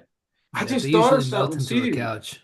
I never seen no really, really, really big senior. Oh no, they die. They They die. died.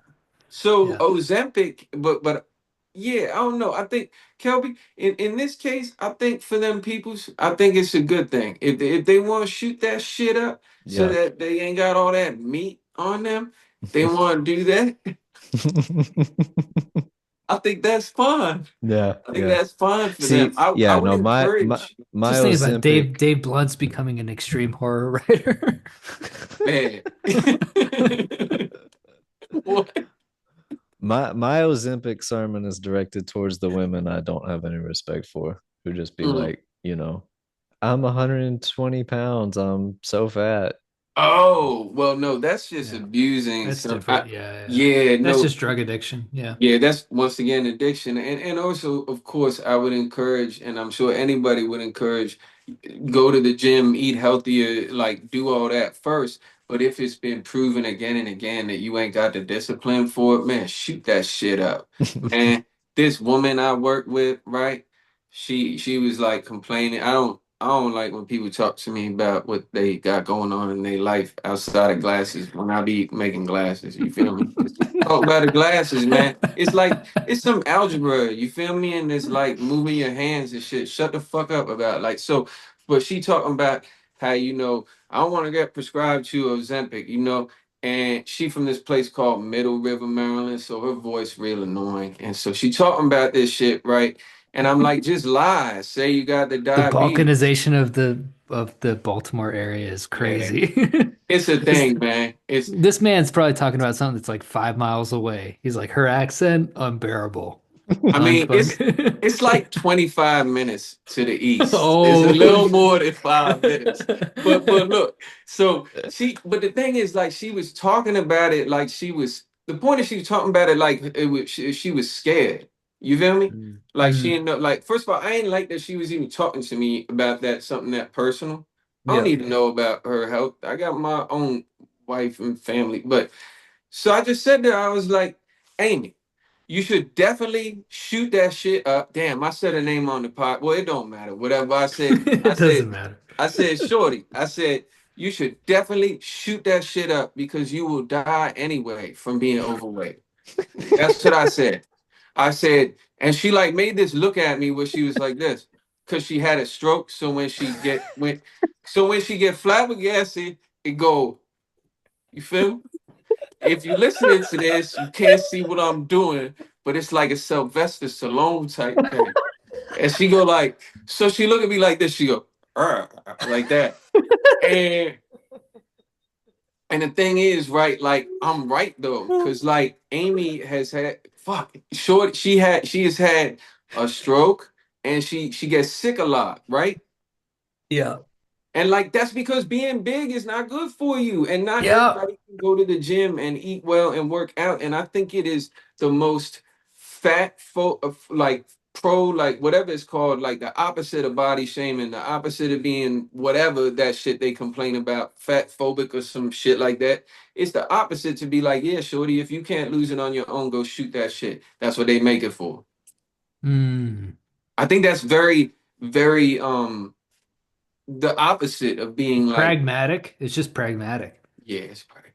What It's you're talking about is logical. pragmatism. Yeah, It's like yeah. I want to save you, and I'm not gonna keep pressuring you to do it on your own. And not everybody has that willpower, and that's okay. Well, that was Yep. fucking hilarious. Oh. The fat bitch who has a stroke. And Patreon insights have gotten so great now, like analytics and shit, that we know people from Baltimore only listen to 13% of the podcast on average. So like ain't nobody gonna ever hear you No, calling I mean, anyone out. nothing I said was anything that she don't know. Like I told her that, You and said either it way, to her. I said it right to her. It's just, and it's just, it's the way it is. Like for real, this is probably gonna save a lot of people. Now, I don't think it's gonna be good, like what Kelby said, for people that's just gonna shoot it up and get all weird, skinny, like Ariana Grande and Ice Spice. I think that's a goddamn travesty. You know what I'm Oh, saying? Well, what Ice happened to Spice Ice looked like Spice is Obama fucking, now. She looked oh like my Obama. God. It's so fucking terrible. It's Kelby, like, she what looked like is Obama.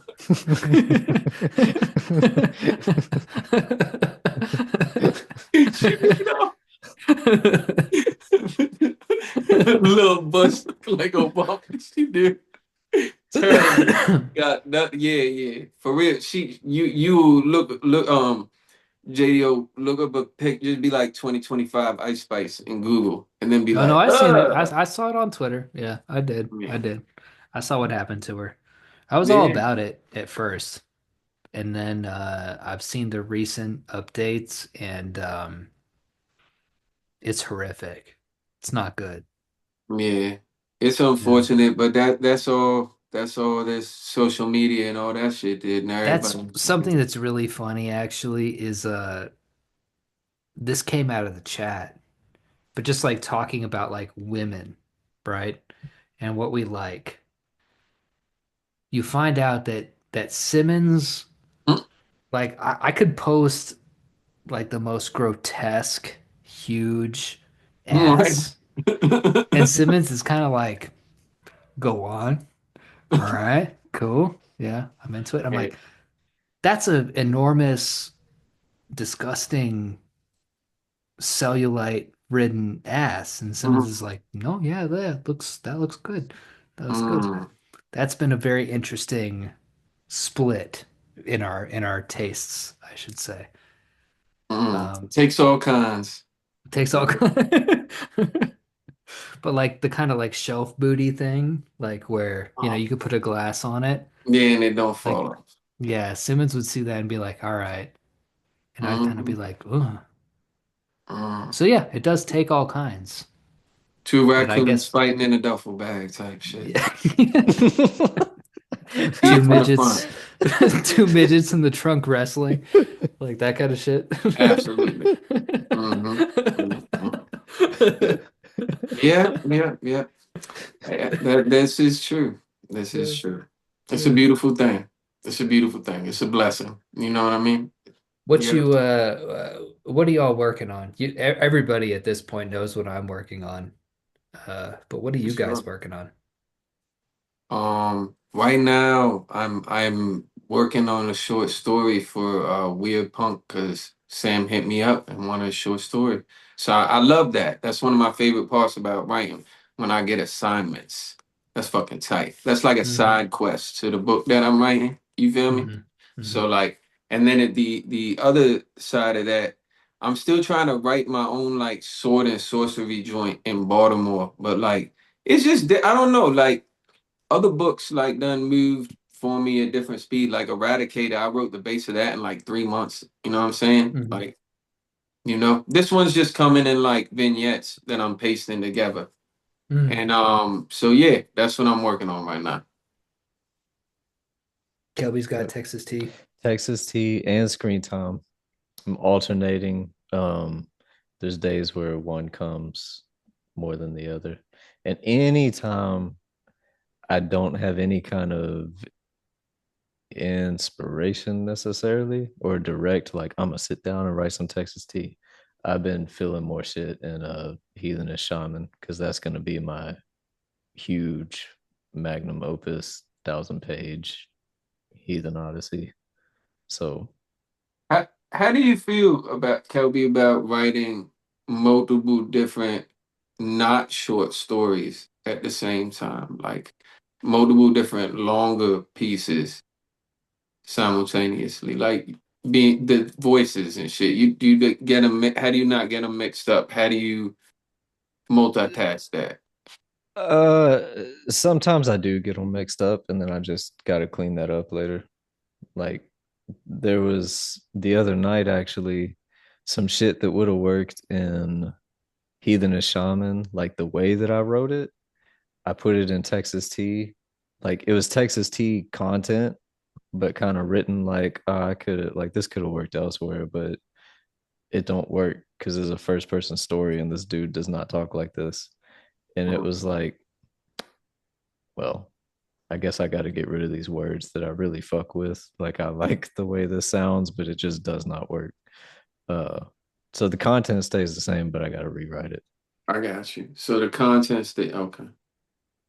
But that's where I've done so much up to this point based primarily off of real life experience that it's easy to do my thing with the language because I know the story because I'm taking a lot from just real shit. And so I've got the content out there already. Now I'm having to come up with so much content because these are like made up fucking stories like cyberpunks and westerns and time travel and shit where like speaking of time travel, working on a time travel story, Hmm. uh Heathen and Shaman just bounces all over the fucking place. Um now I'm just learning different ways of making shit up. And so a lot of that is like, okay, I'll just knowing I can go back basically. It's how I'm multitasking by just like, okay, I'm just here's this. I sent y'all the thing the other day where it was like, here's some shit that happened, and most of it was in brackets. It was like it was the way a lot of people actually write. If I were to just put it out, they'd be like, yeah, it's a normal book. But it's not how I write. And it's not how the voice of the book is. But it's just like, here's what happens. I need to know this is what happens so I can keep going and figure out the story. So that then I can go back and tell it the way I want to tell it and fuck with the language, the like the shit that I like to do, the reason I write. But I need to know what happens because I'm lying. I'm making the shit up. So before I can tell it the way I want to, I need to know what happens. Yeah, I like when you shared that in the group. I was thinking about how what you showed in the group with the brackets and shit was like how when I bring everything back to music, especially rap music, and I was thinking about how it was like when you hear a beat, right? And you start like you're not even making words, but you just like a hundred and you know what I'm saying? Like you see rappers get in the booth and they just start making them like sounds that go with the beat. So it's kind Mm-hmm. of like what you're doing. You getting it, and then you fill it in with what works, basically. Exactly. That's Yeah, exactly what it is. that's cool. I'm gonna try that. What are you so what are you gonna do? Are you just what are you gonna do now, JDO? Now well you said you was gonna do Ronin Trash. Yeah, I going back and forth. I We don't know. need I'm Ronin using my trash. blueprint for a book. So I've been I was talking to Lucas Mangum, who's a splatterpunk extreme horror author, on the phone. He had a bar, by the way. I know everybody doesn't follow me on Twitter, but I did post this on Twitter. He said, we're no longer in the age of innovation, we're in the age of distillation, which I thought was a huge bar. Um, but that same conversation, he and I kind of challenged ourselves to take a full month and focus on the outline of a book, right? So, God's Fair No Better is this really weird Frankenstein's monster, right? Where I wrote Dying World one year, I wrote War in Heaven the next year, I wrote Neon Hell the year after that, and then I made the decision to put them all together into one book. Um, and I dedicated myself for the next book to having it be much more structured. Um, I I'm pretty sure it's going to be Ronin Trash that I do, but there's Berserker Club is another, like I wrote that script for low res that was too expensive for them to shoot. And so I do want to adapt that into a book at one point. I also want to do like a time travel crusader book, like sending a right-wing Groiper type person back to the Crusades and have them be like in a troop of Britons who are fighting the Ottoman Turks. I think that would be cool. You're the bad guy in this case, Simmons. Um, That's cool. I like um, that. Bad guys are the best part of books. Antagonists, Yep. they are. right? They Hmm. are. In fact, having an Ottoman Turk bad guy who's just David Simmons would be pretty fucking funny. That would Man, be. Um, I wish right now at this moment I was an Ottoman Turk bad guy. I would do so much pillaging. and raping. Hmm? Well, He's a- I am a married man. So, But That was the capitalist sigh. he's like, Oh, what works better no. for the joke and what sells my books? Yeah, yeah, yeah. exactly. Exactly. But It was a hard one to balance. Yeah, that's a tough whatever one. I do, it's gonna be this. I mean, I felt this the seed for this all came about 10 years ago, although I didn't have the vocabulary to really articulate it. But Otessa Moshfegh, who was kind of in our sphere, right? She got the 90-day novel book and followed it to the letter and came out with Eileen, which kind of launched her career. And that meant a lot. Like reading that, I was like, okay, here's somebody who's very clearly talented on a sentence, word by word level, who has just imposed a structure upon herself, and she was able to do this thing.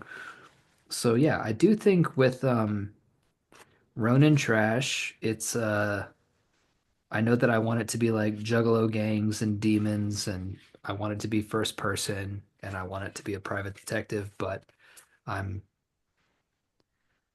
just see what happens. See what happens when you impose strict structure on our kind of writing.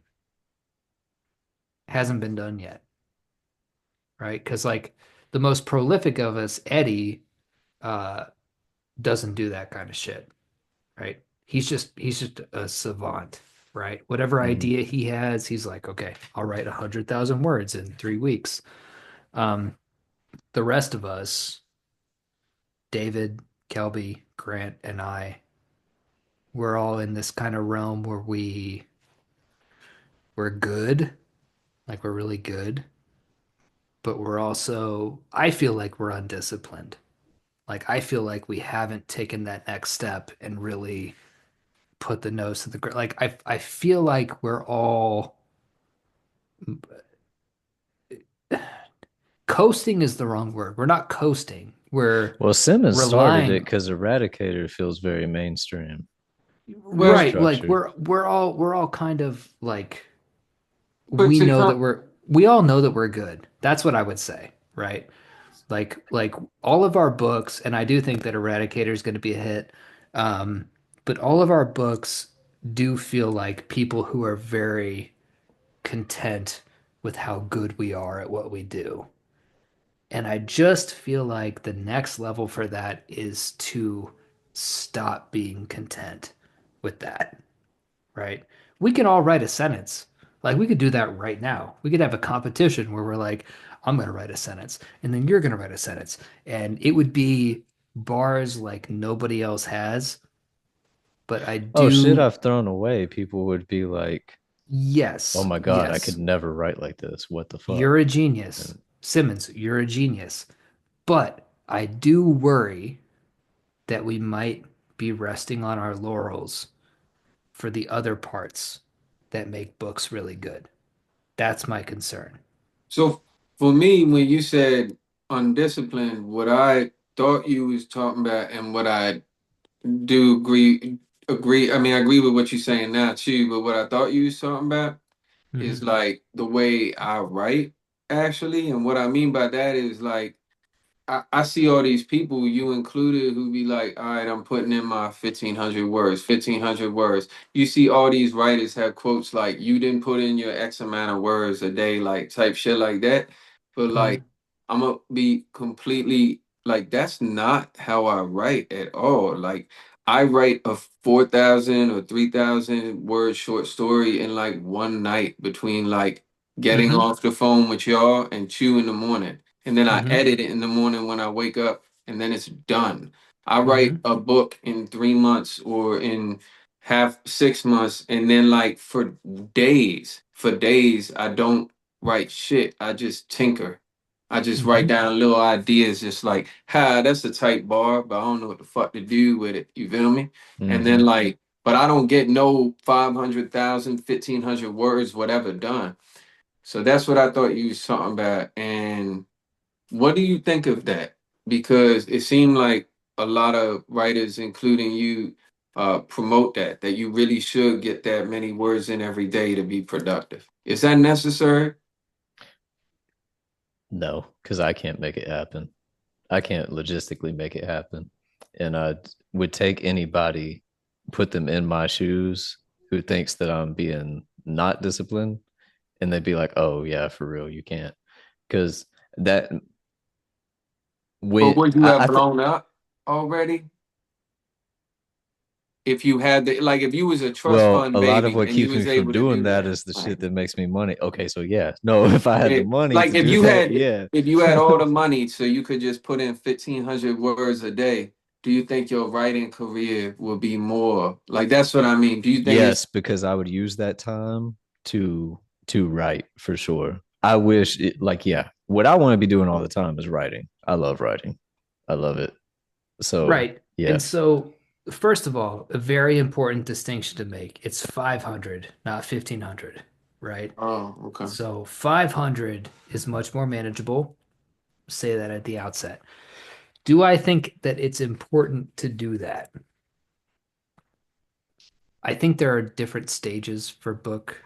Like I haven't done 500 words a day in like 2 months because I've been editing and fixing what I've been working on. So it's been different.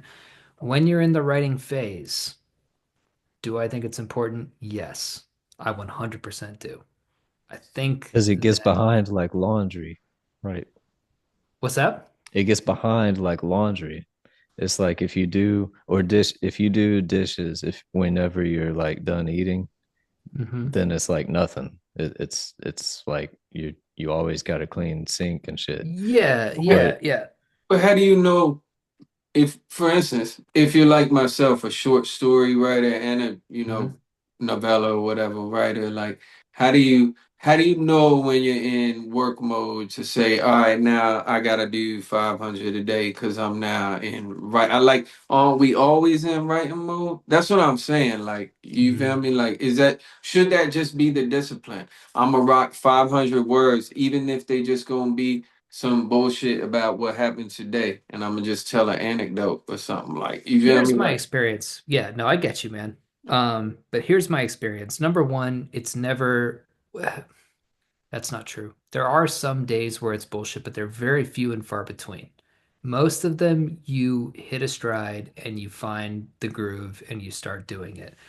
Um, what I would say to you in particular, as somebody who's able to not write for a bit and then 3,000 words come out. This might be true of Kelby as well. There are people who are uniquely connected to the muse, right? And who can kind of vibe in this space where they don't do a thing. And then when they do it, it's gold. And then they move on, right? It's not true for most people. And my argument would be that you would benefit from doing it every day too. And the reason why is this: you would, by making it a daily practice, you begin to focus in on the parts of your writing that are not hitting, right? Right now, you're not doing that. And this is a really hard conversation to have with two people Kelby and David, who are naturally talented. It's a very difficult, like you're saying, yeah, man, but look at my results, and your results are very good. But what I'm saying is that no matter how good your results are, they could be better. Just like strength training. Yeah, you could be better. You could be better. Like you're both naturally strong, right? You're not weightlifters, but you can bench 180 pounds or whatever, right? It's like, goddamn, like that's you can bench your own body weight without even trying. That's crazy. But is that the best you could do? Mhm. No. Uh, and so I think that what doing it every day does, it's kind of like when you see people who do meditation practices, it's hard to explain because things come up every single day that are different that force you to recalibrate, refigure what you're doing. But what I would say is that what you guys are doing is working. And so I'm not suggesting a routine that would make something work because it's already working. But what I am saying is that you're at, even if you're just at 80% of your potential, why wouldn't you want to get that extra 20%? Like Mhm. you just leave that extra 20% on the table because the 80% is good enough. Right, That's loser talk, right? Like no, right. you want 100% of your talent. And I think that doing it every day is something that I can't. I mean, you guys know me. Like I'm not a slouch, right? But I can tell you that it's been better since when I'm in the writing phase to do it every day and to create the discipline and to focus on the craft. That's what I get it. Where you because you edit your you when you editing and rewriting your own shit, that's when you not in the writing phase where you gotta be producing 500 Hmm. words. But that's when you in that other. I got you. But when you're Hmm. not working on a project, you need to be dropping 500. It's just reps, dude. It's just Yeah, reps. I see it. I see It's it. this part that's so hard to explain to savants who say, like, well, when I do it, it's fantastic. And I'm like, yeah, but you kind of need to do it when it's not fantastic too, right? Right. Like And you need to experience that and experience like dog shit I think, and coming out from your fingers. that's where you can learn connective tissue and stuff like that too. Because like, Yes. so I've done everything I've written so far that I've put out, that everything I've published so far. Like when I can't wait for this next shit to drop because when it comes out, people are gonna be like, "Holy shit, this is a followable story." Like I've Mm-hmm. my shit is understandable, you get it, but it is fatless. I mean, it is. I write Hmm. Ozempic novels. Like that Yeah. shit is trim as a motherfucker. And a lot of people think I edit the shit like crazy, but it's like no, that's just how it came out. And but they're like that's when you only ever hit those muse moments and just let it just distill just like straight conduit from the pure idea to this is how it flowed out in a moment of ecstasy. When you take that shit, like me being that tapped in, and then developing a practice of just writing when I'm not in one of those moments, could create a lot of that connective tissue that, grows, like expands my work into something that has more of moments that are just there they're just purposeful and then lead up to those golden moments of like holy shit, and then just more of like this, I'm weaving a lot more than just dropping gold, gold, gold, gold. mm, I Yeah, see what you're what I saying. would say is that on like some competitive shit, here's how confident I am about this is like we're all good. We're all good. We're all different. We're all good in our own ways, And also but I have to do it now because you're about to drop a big ass book that this is my point. I will lap you all, and you'll be wondering how I lapped you. And it's because I did it every day. It's not because I'm better. It's because I did it every day. So you can wait and see the results in the next 5 years, or you can take my advice, just write every day. Mm. Because I do think that you guys have the potential to be huge. Of course. Just write every day is a good bar. Write every day. Write every day. Write Or every day else is a good bar. I will beat you. And you'll say like, how did he do this? How is he where he is right now? I'd be Just like, was it every the day. Ozempic? Was it Was it Ozempic? Ozempic? It must have been. You know what I mean? Texas tea gotta be thick and it gotta drop before God's Or fin. we can all write every day and we can rise together. It's 100% think that that's what it is. Mhm. 100%. It Yeah. might seem mysterious. It's really not mysterious. It's just, That's gonna be my New Year's resolution. yeah, That's you're what going to it's come to gonna me in be. 6 months and be like, dude, this shit is crazy. There are some days where I wrote absolute dog shit and I thought JDO was gay. Why did he tell me to do this? But Mm, then you'll hit something. You'll be like, I could not have gotten to this if I didn't do this every day. right. Mm. Yeah, I'm gonna rock with Trust that. I'm gonna rock with that. or don't. No, I'm And gonna then rock. I'll just be successful and I'll let you guys know how it feels. Yeah. I know my boy cooking because he's like, yeah, yeah, no, you don't have to listen to me. It's fine. That's fine. That's Yeah, whatever. it's fine. I'll just do it and reap the benefits. Guys, I gotta fucking turn in. Yeah, I It's gotta go check 10:30. on these twins, bro. I haven't heard nothing from Yeah. my wife or the kids in a while. I don't Oh even know shit, what's not a going on. I'm single in the one of them. basement and shit. Look, I'm gonna holler at y'all, homies. Appreciate Yes, y'all having sir. me on the Thanks for show, Appreciate coming you man. on, hopping dude. on. All right, Yes, man. sir. Talk to y'all later. I'll All be right, easy. peace.